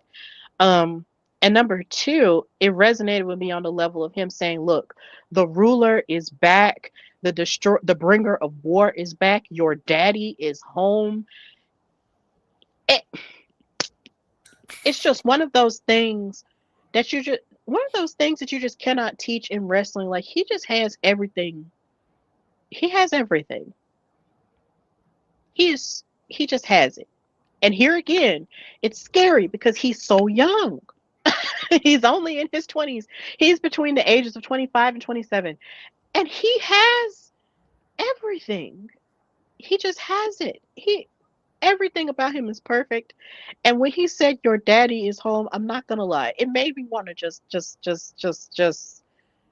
as a woman, it gave me feelings. It gave me goosebumps. It made me want to just be alive. And the crowd was feeling it too. Like they were taking their towels and swinging it because they knew it was the real. And Ricky said, "Look, if you want to fight me at Gold Rush, let's go." I think they're either fighting at Gold Rush or Deadline, one of the two. But either way, they're fighting each other. And I love this feud. I love everything that both of these men bring. They bring a lot of charisma, but Obafemi is just the big bad. And he solidified himself with that this week. And that's why I had to name the episode Daddy's Home, because he ate that promo. He ate it up. He ate it up. He ate it up, spit it out, and ate it up again. Obafemi, you will always be famous. I love Obafemi. I remember like every time he comes out, I've never heard anything like that before. I've never heard a crowd I love when the crowd gets into it and it's just all the ho. Mm-hmm. And then his wah, hey, hey. Right. He Wah, just has hey. Come on. he just has the confidence and the swagger. Like, he just has it. I just cannot wait for him to go to the main roster, because he has everything. Put him in the Royal Rumble next year. Right? He just has everything. Oba. Something that I Lord. also relate to with Obafemi is my parents are also from Nigeria. Really? So, yeah. Yeah. You're Nigerian, I Bianca? am. But I was Oh, born I was born in Pasadena in California. wow. That's Yep. so great. The Well, food is amazing. yeah. Well, hopefully one day I'll figure out what my origins are. But yeah, I just resonate with that so much. So I love Oba and everything he gave in this promo. I would argue it was low key the promo of the year. But Cody Rhodes probably had something to say about that tonight, but we'll get to that. Oba 8.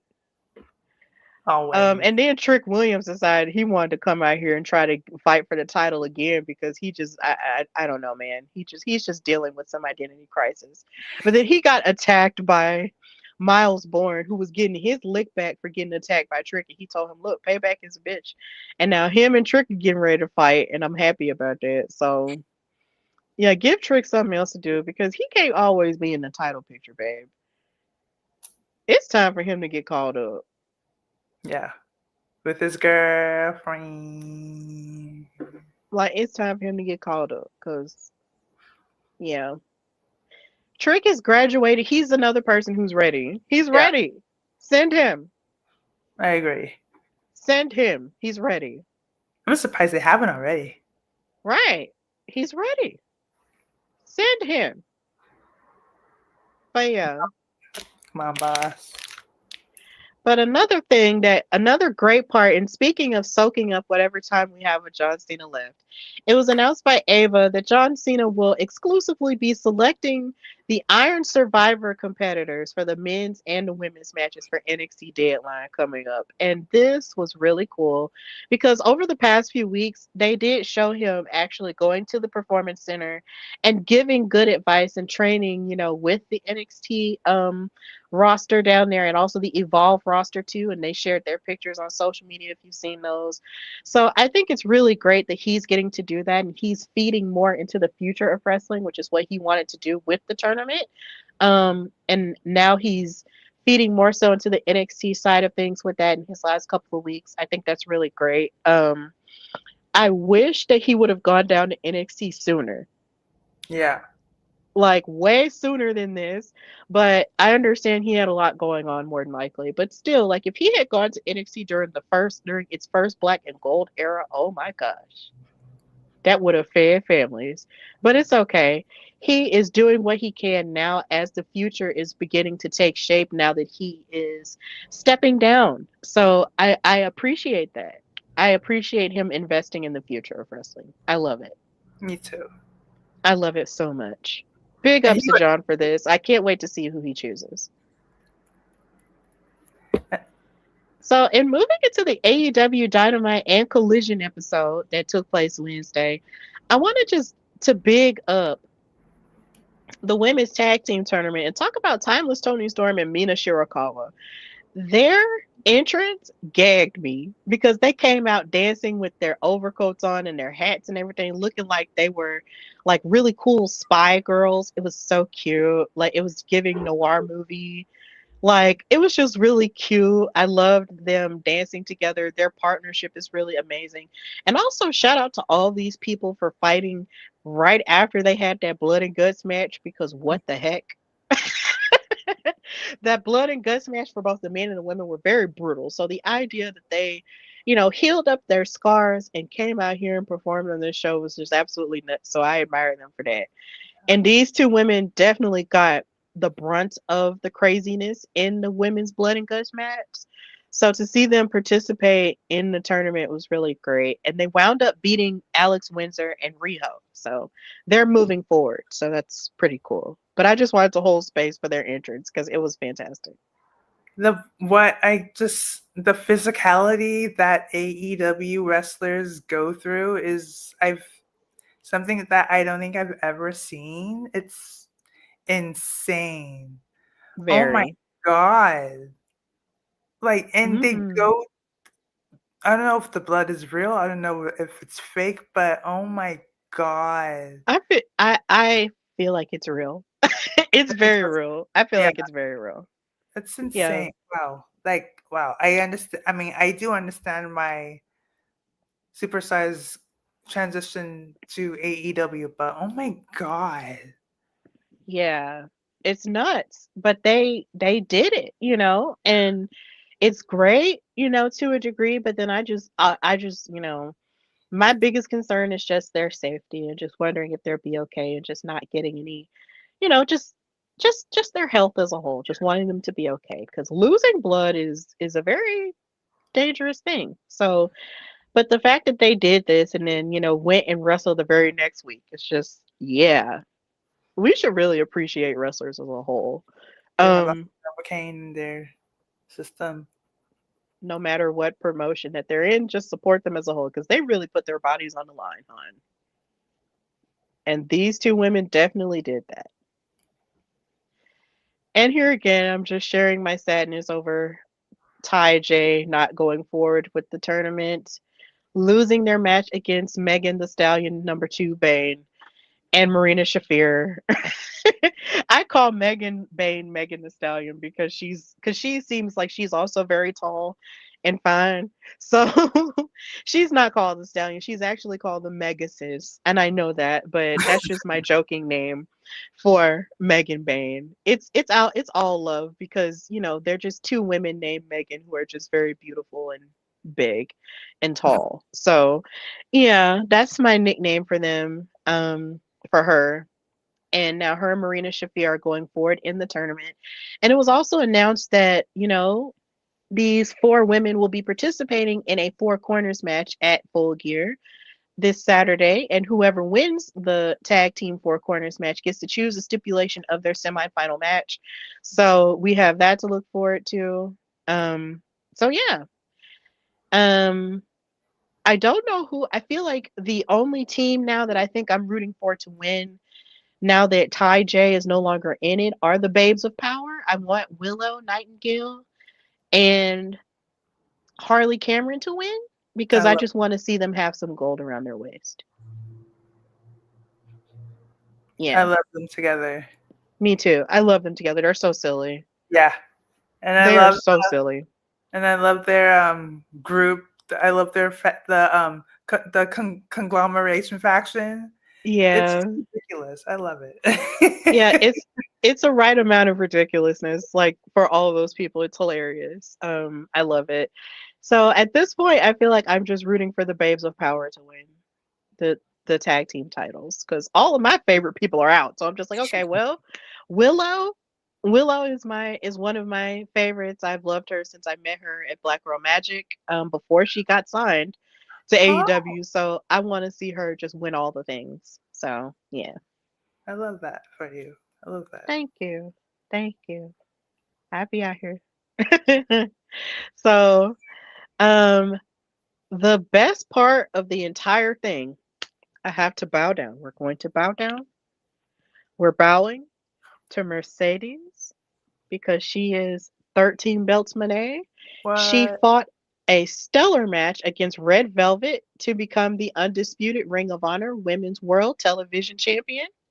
Because, Wow. of course, Mercedes was the interim because Red Velvet was injured and she could not defend the title.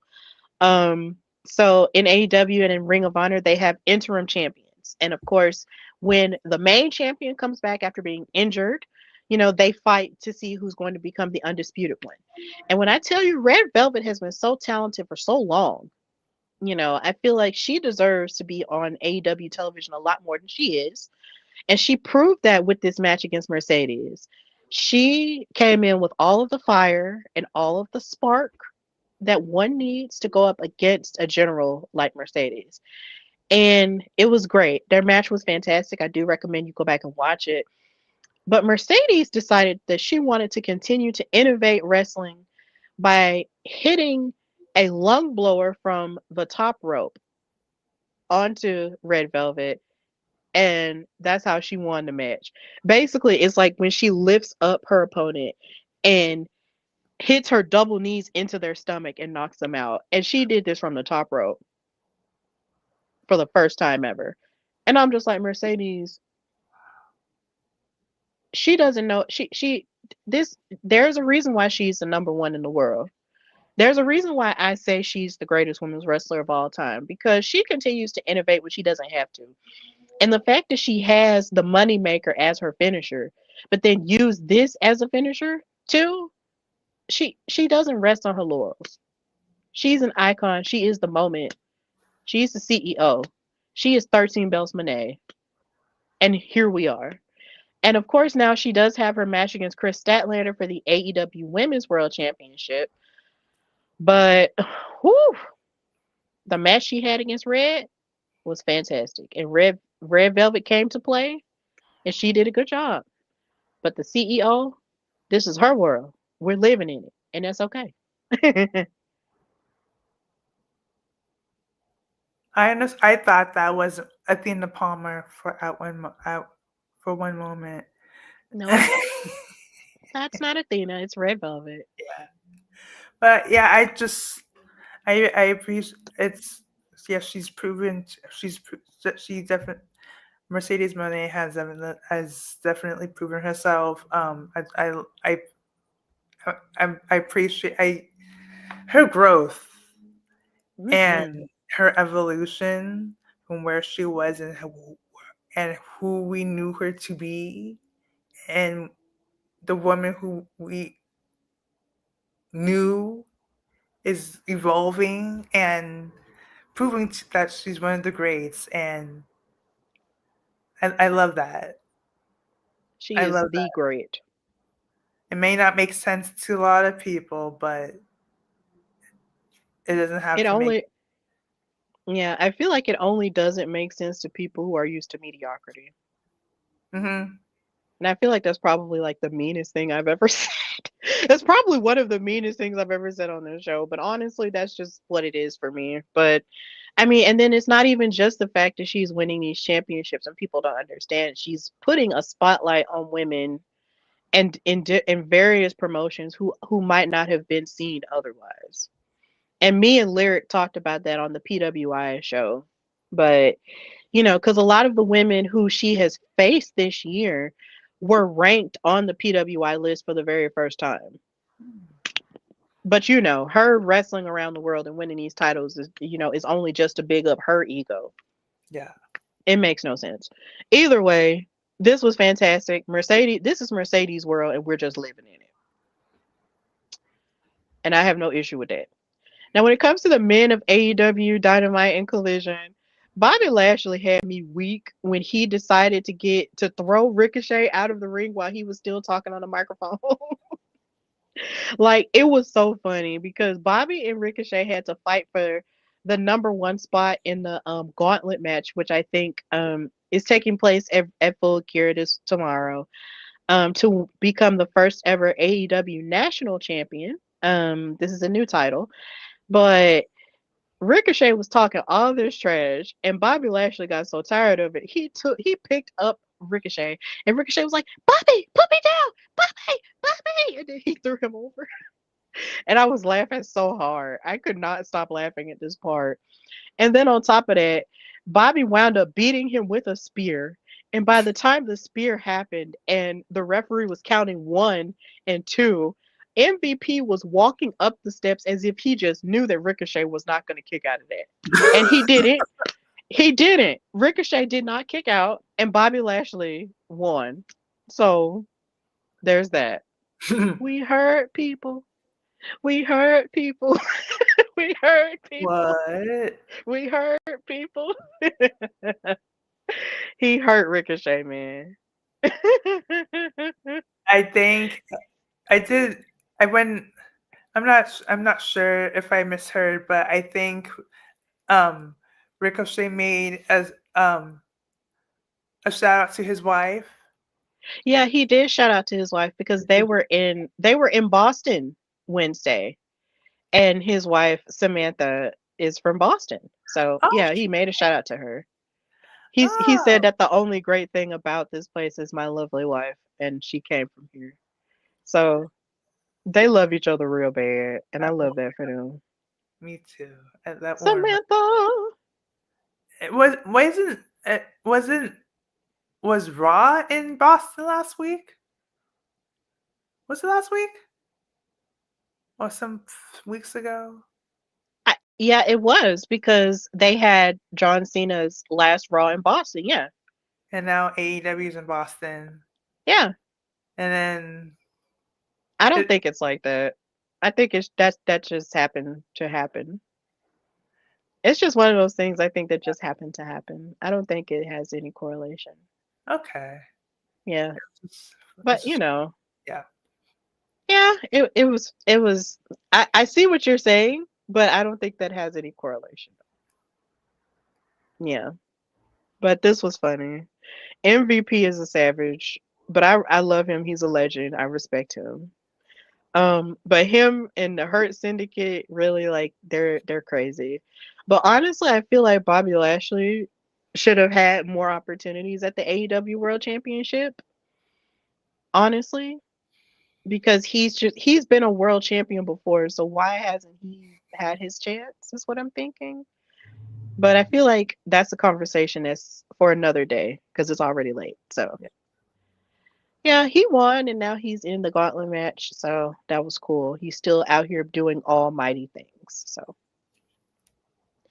and then of course I wanted to hold space for Khan, who comes out there with Ricochet. And the other man's name escapes me. Charge it to my head, not to my heart. I'm not trying to be disrespectful.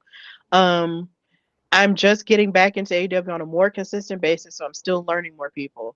Yes. But Khan with the sunglasses on, he's a wrestler. Bishop Khan, he is so fine. And I just had to hold space for that.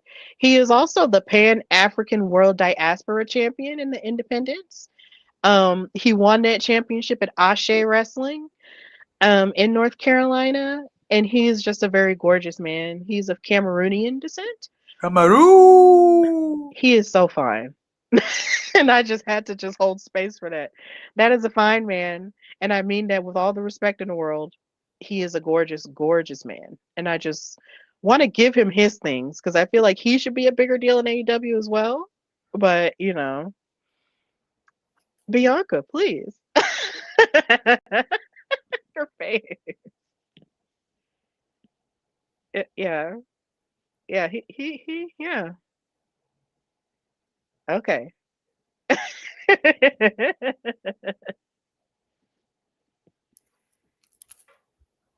Are you? Yeah. Do you have any words? No.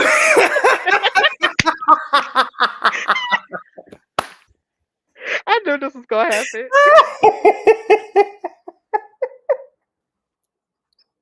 I just love gorgeous, gorgeous men. That's all. It's like men like him and Oprah Femi and Trick Williams just remind me of just why I love black men. I love everybody and I love all men, but I love black men, baby. Ain't nothing like them. Like Thank you you, have Jesus. you have oiled biceps. Oh my god. I don't know, sweat or oil. I don't know, but you have that. You have a face looking like the voice of Mufasa in the live action movie. You have dreads. I don't know if that's a tail or a wig in your hand, but I don't know what it is.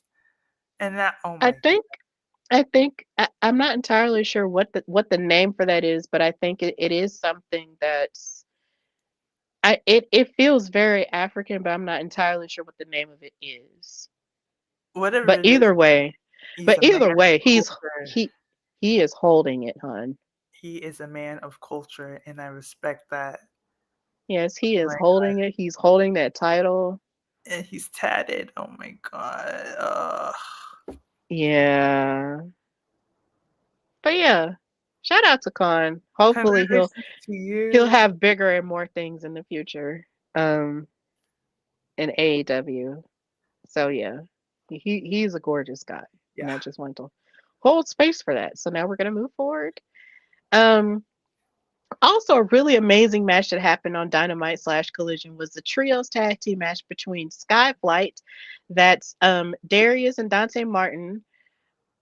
I think his name is, yeah, Darius and Dante Martin, and Scorpio Sky going up against the Young Bucks and Josh Alexander, the Walking Weapon. This match was fantastic. If you're looking for like high flying action, this was definitely that type of match. And I enjoyed it very much because I love high flying stuff. And I was impressed by Scorpio Sky because he looks like a heavyweight, but he moves like super quick, like a cruiserweight. And I love that. He reminds me a lot of Apollo Crews Mm. in the fact that they look like they could be heavyweights, but yet they move so quickly that you would think that they would be a cruiserweight. So this match was fantastic. I couldn't find any in action pictures of it, but I did just want to highlight it still. I love a good top rope toss. I love it when they go out over the top rope and do amazing flips. Me It's too. yeah, it's great to see. I love it. Like I love it a lot. And the Yeah. Young Bucks, of course, they're basically like you could essentially say they're pioneers of that type of tag team wrestling. So they were game for all of the things. So it was cool. I really enjoyed this match. So this was a really solid episode of Aid of Dynamite slash Collision. So it was great. So of course Collision does not come on this Saturday because this Saturday is Full Gear. So watch that if you want. Get into that if you want. But yeah, this episode was really great this past Wednesday. So moving into the SmackDown side of things, Charlotte Flair and Rhea Ripley had a sit down tonight and they talked about their differences. And Rhea told her, she was like, look, I understand that you might not trust me, but I trust you because I always had a great amount of respect for you. And if there was anybody I was going to trust to go to war with, it would be you. And Charlotte just essentially agreed and said, okay, fine, let's just put our stuff to the side and let's team together. I really love that they had this segment because it made them. I feel like it's very often that we see men having standalone segments like this. So the fact that Charlotte and Rhea had that, sit down and that real talk tonight was very refreshing. I This liked it a lot. this reminds me of that segment with Roman Reigns and Cody Rhodes before WrestleMania. Hmm. And that their face off in the middle of the football field. Oh, you mean at Bad Blood, before Bad Blood? Was that Bad Blood or That was WrestleMania? Bad Blood, yeah.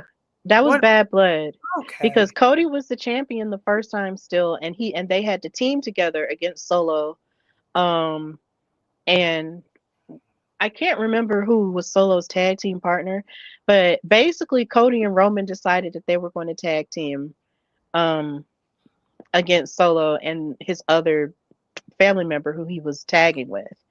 And yeah, and that's what that whole dramatic thing was. And they were in the middle of the Georgia Tech football field in Yes. Atlanta, Yeah. which was and another event that I got to go to. So that was fun. I love that.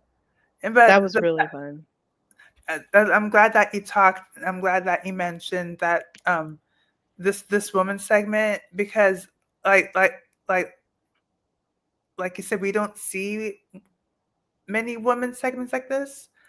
So that so seeing this was really cool, because like now that this is now that this is created, this is like the catalyst for future segments like this, and Exactly. more build up for more women's events, because women have potential like what we see here, and there's always room for growth, and I can't wait to see I can't wait to see how this turns out. Yeah, and women are not only just the potential, they are the stars that are equal too. Because when you Yeah. think about Roman and the Romans and the Codys and the Punks, it's like we're getting to a level now where Rhea and Charlotte, and then Bianca to a degree, are essentially the bigger stars for the women's divisions and EO as well. So with that being the case, they should be presented on the same level as the men are. Agreed. And this is exactly what this gives, and we just want to see more of it. So I appreciated this a lot. I really appreciate this. This was really cool. It gave really big stakes. I liked it.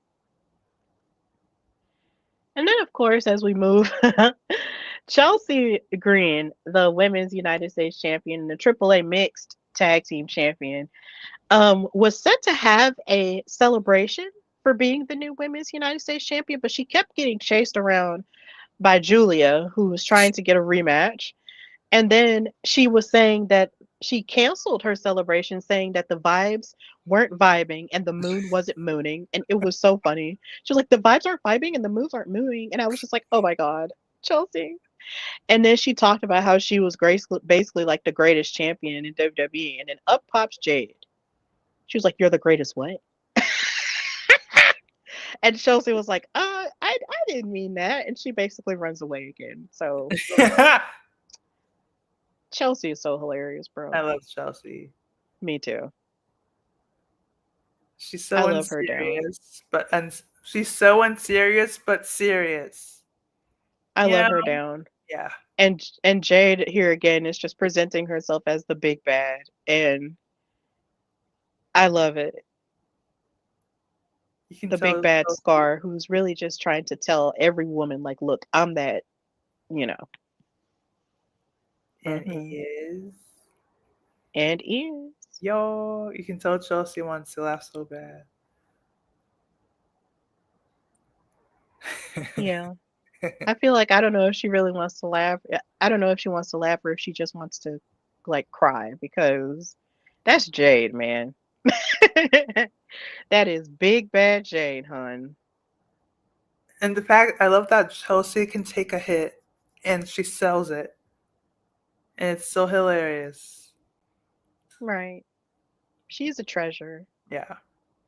She is literally one of our greatest treasures that we should appreciate. We love you, Chelsea. Love you, Chelsea. Chelsea, great. Oh God, I miss that so Yeah. much. Oh, the way that that just took me back. Okay.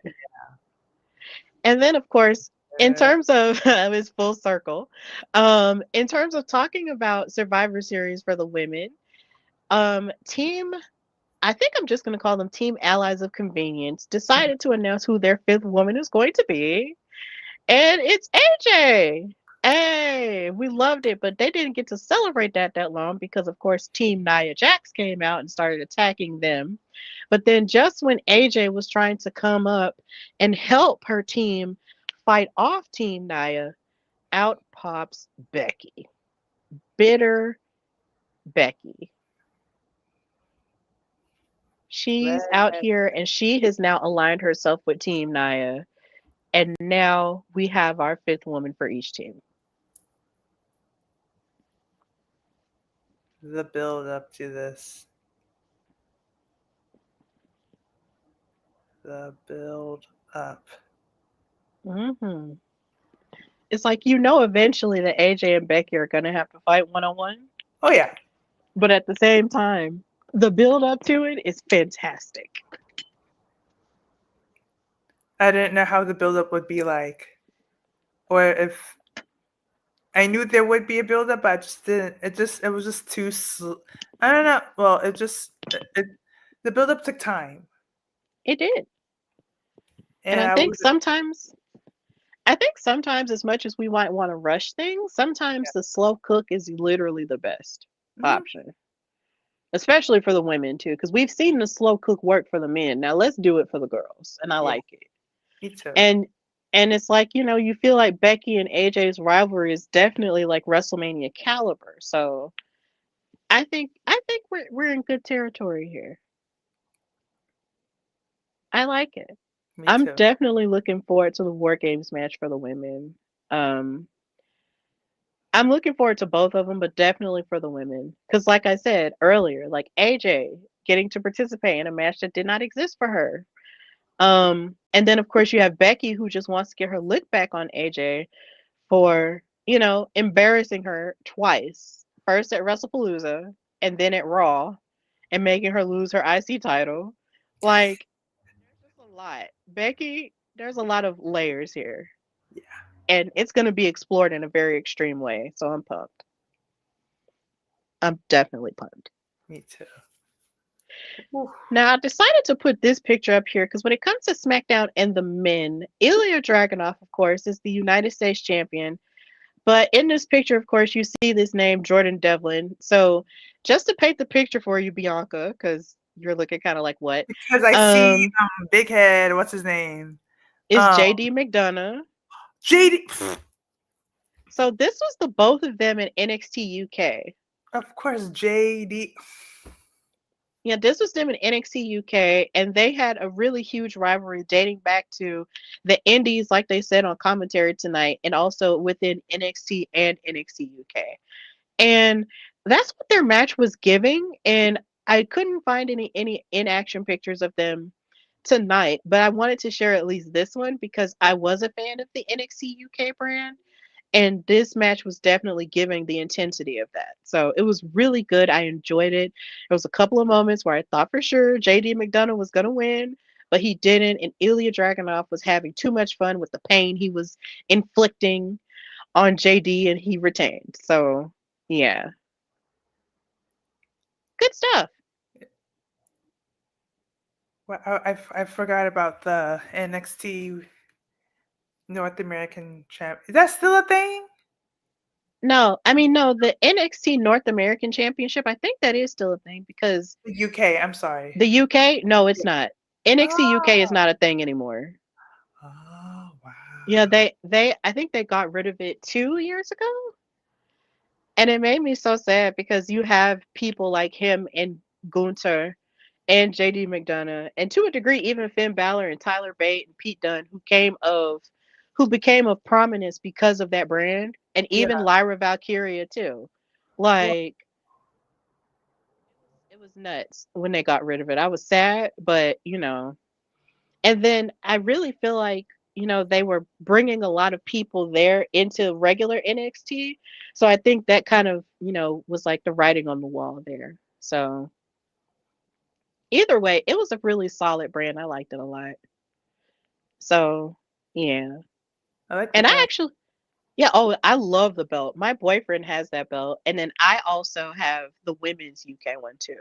Oh, I love that. Yeah. It's a beautiful belt. So at least, you know, we have rare belts that even though it's been discontinued, you know, we still have them. So, Yeah. and it matches, so it's great. Yeah. And then we have Carmelo Jesus. Oh, when I tell you Carmelo Hive, Hayes Hive, we are up by 1,000 because Carmelo won his match against Bronson Reed and he's moving forward in the last time is now tournament. Oh, And good. this blessed my soul because Carmelo was someone who I touted for wanting to be one of John Cena's last opponents. When I wrote an article for Daily DDT, he was one of the 3 people I mentioned who should fight him because him and John Cena are both from Boston, Massachusetts. Hmm. When Carmelo first showed up on NXT before it became NXT 2.0, he challenged Adam Cole and he said that he had ruthless aggression, just like John Cena did. Oh my God. So, it's just the idea of both of them being essentially from the same place and him seeing John Cena sort of like as his guide and light to a degree. I was just like, Carmelo needs to fight him. Like, what's going on? And the idea that now he's moving forward in the tournament with the assist to Team Cody Rhodes, and Team CM Punk, because of course, with Bronson Reed coming out there, the Vision was gonna come out there and help him cheat. And it was frustrating me and I was yelling at the TV. But here we are. Carmelo won, and now he is going forth on Raw to face Gunther. But I am hoping that somehow or another that there's a miracle and he beats Gunther because honestly, in my opinion, Gunther does not need this tournament. Yeah, He doesn't. I'm glad He you said. just doesn't. Yeah, Wait, what'd you say, Bianca? I'm glad you said that. Yeah, I feel like I he does not need this tournament because Gunther, as much as his aura is about him holding a title and holding a championship, because he was he was the NXT UK champion for a very long time until Ilya beat him for it. And then he got brought up to the main roster and he held on to the IC title for like 666 days. And then he lost it. Yeah, And then he became world heavyweight champion, and he was unbeatable with that. And that was cool for a second. And then he won it back. And yeah, and that was cool for a second. But my thing is, someone with the aura of him, with the way that he's been built up, he does not need this tournament. He does not need the distinction of being the final opponent for John Cena because we already know that he's a part of the future of wrestling. I feel like this chance deserves to go to somebody else. And if I had a choice, it would be Carmelo because outside of him, and I said this a lot, outside of him winning the Andre the Giant Memorial Battle Royal this year, which I was happy for him for, in comparison to his other call up to his other compatriots that he got called up with, he hasn't really been in a position to accomplish as much. And I feel like for someone who showed how talented he is tonight and even over the past couple of months, he deserves more. He deserves more. And if there's anybody who should become the new IC champion and dethrone and just completely dethrone John Cena and fight him in his last match, it should be Carmelo Hayes. It shouldn't be anybody else. It shouldn't be Gunther. It shouldn't be anybody else. It should be Carmelo. we see his growth. I remember I remember when he first when I I remember seeing him for the first time, not developed yet, and now he's main. I mean, he is on the main roster. What are you talking about, Bianca? The growth from NXT to now, and now he's getting married and on his way to great things. It's great to see. Yeah, it As is great to see. from the outside looking in. Right. And then as it stands now, like him, and then also from the perspective that a lot of people are looking at with a microscope at this point, Yeah. it's just with the notion of him between him and Javon Evans, those were the only 2 black men in the tournament.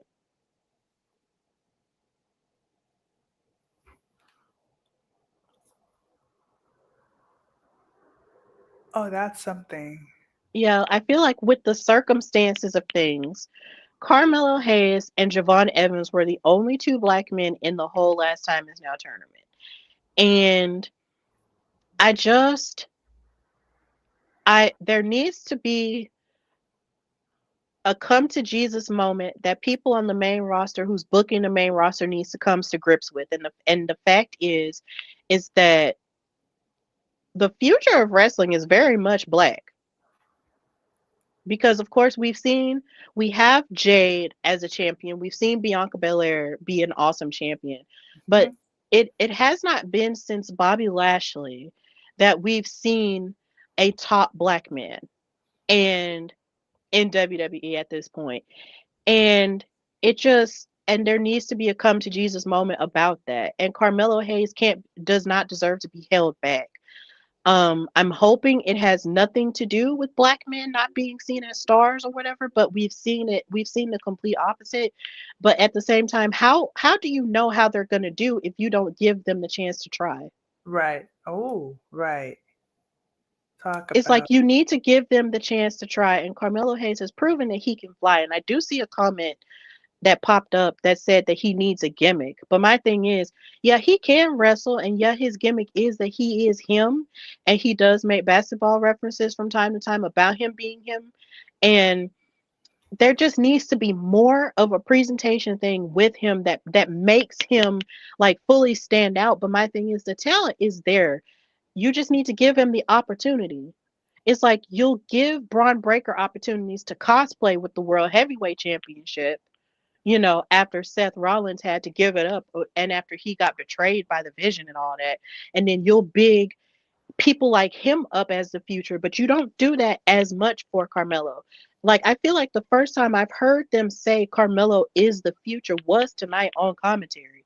And that's a problem for me because Carmelo was the first round draft pick on SmackDown when he first got called up. He had a match against Cody Rhodes. He held his own in that regard. So for the life of me, it makes no sense that he hasn't been given his just due and given the presentation. Like, what is it? Like what's the problem? I'm very passionate about this because I love Carmelo. He's a friend of the pod. He has supported us, supported me, and all the things. So it's just kind of like y'all need to strap the rocket to this man.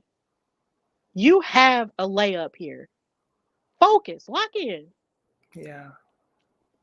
And I'm sorry to take up all the time of talking because I tried not to do that with you, Bianca, but I'm Go just ahead. really passionate. Hey, this is you. I'm glad you spoke.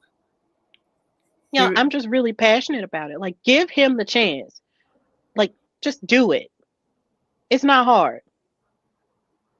It wouldn't be like that if it was someone like Braun Breaker who was a nepo baby, Mm, mind you. right. Well, and It's yeah, frustrating. It's frustrating. But I'm yeah, glad that Carmelo got this win. me too. Because I'm tired of seeing him struggle. He needs to prosper. He needs to eat. He needs to pay for his wedding. He needs to be a champion. Yeah. The wedding stuff can figure itself out. He needs to be a champion. But in talking about champions, Cody Rhodes got on the microphone after getting attacked, which surprised me that he even came out there to even help even the odds for Carmelo because he got attacked on the bus by Drew McIntyre, who left SmackDown after that because, of course, he's been banned. Um, he got out there and got on the microphone and essentially told Team Vision that they were in his playground because War Games, he said War Games is my birthright. Oh, I love as much as sometimes people talk about not nostalgia, but nepotism in wrestling and whether it's a good thing or a bad thing. When it comes to Cody Rhodes, he brings it up when it's factual. And he doesn't try to swing around the fact, oh yeah, Dusty Rhodes was my dad. No, like he has his own name out here. He's a Rhodes because he's a Rhodes in his own way. But when mhm. he brings up the fact that my daddy did this and this is my birthright, that gagged me. And then when he brought up the fact that Steiners have never been successful against Rhodes, that gagged me too. I was like, come on. Come on, Cody. Come on. Tell them. Tell them, tell them, tell them. Let these people know that it is Big Road's energy. Okay. He said, "This match is my birthright. Steiners have never been successful against Rhodes." And then he told We Don't Talk About Bruno that the last 2 times we fought, I beat you, because that's true, he did. Baby, y'all gonna stop playing with Cody. It's big Cody, not the little one. He is Jalen Hurts, and the rest of y'all are just behind. So Cody did what he yeah, he said what need to be said. I loved it. Me too.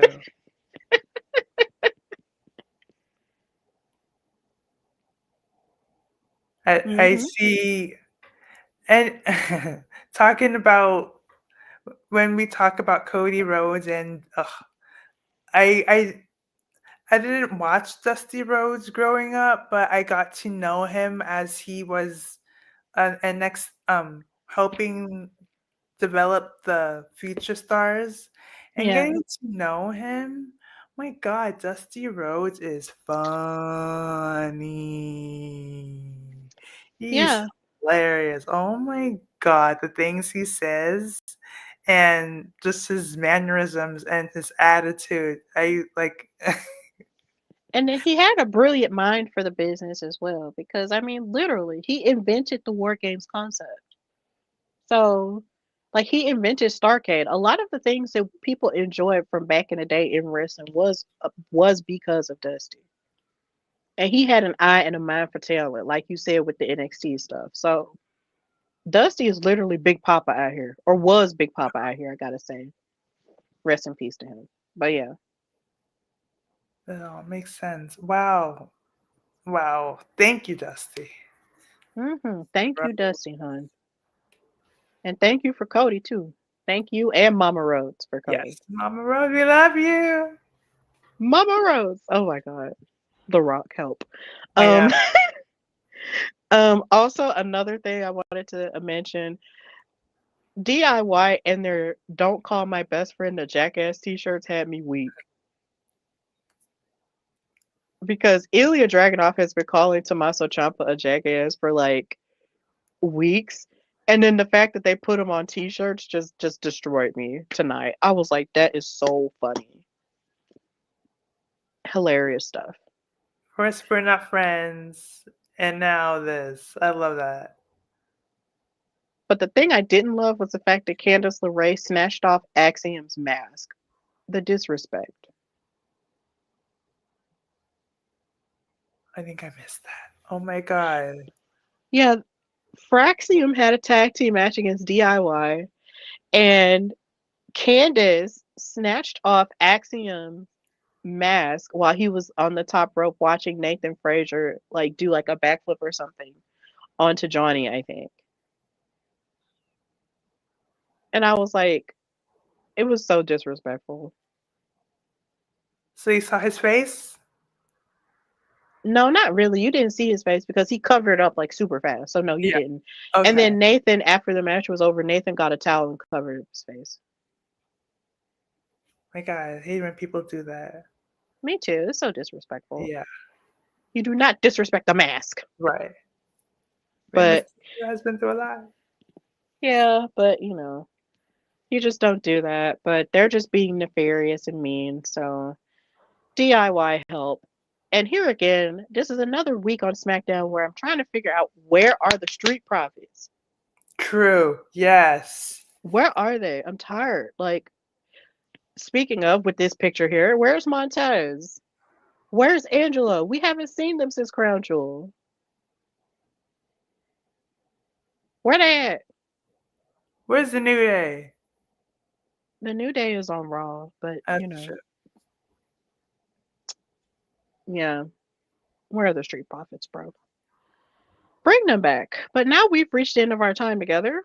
So thank you guys for watching this episode of the Hardy Wrestling Podcast. And of course, if you did not catch it live, like I said, you can watch it on the YouTube channel, which is the Hardy Wrestling Podcast. Subscribe to the channel. Of course, share those clips every time you see them running around on your YouTube reels, because I do post there. Also, listen to the show everywhere you get your audio show. which is, of course, Spotify, iHeartRadio, Apple Podcasts, Amazon Podcasts, and I think also Amazon Music. Um, Listen to it everywhere like that. And yeah, just follow me, your girl Stephanie Hardy, on Instagram and Twitter at Queen Steph Hardy. Follow the show, The Hardy Wrestling Podcast, at Hardy Wrestling Podcast on Instagram and on Twitter at Hardy Wrestle Pod. Also, read my articles on Daily DDT. I'm still working on some stuff with them, so please be on the lookout for whatever new pieces I write. And also, the Hardy Wrestling Podcast is a sponsor of Big Valley Wrestling fighting champion Tanaya, who will be in action at Big Valley Wrestling's anniversary show in Las Vegas in the next few weeks.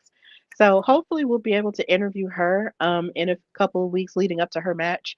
So I'm very happy to sponsor and do business with any promotion. So if you are interested in that, just email me or DM me for that. And yeah, just be on the lookout because you just never know where I might pop up. So Bianca, tell everybody where they can find and follow you. You can follow me on Twitter and Instagram at Bianca Addison. And I have a ring announcing TikTok where I post my ring announcing videos of WWE superstars. You can find that on Ebony Rose, EBONI Rose Ringside on Twitter and on Instagram and on TikTok. Awesome sauce. So, of course, this has been the Hardy Wrestling Podcast with your girl Stephanie Hardy and Bianca Addison. And until next time, bye, y'all. Bye.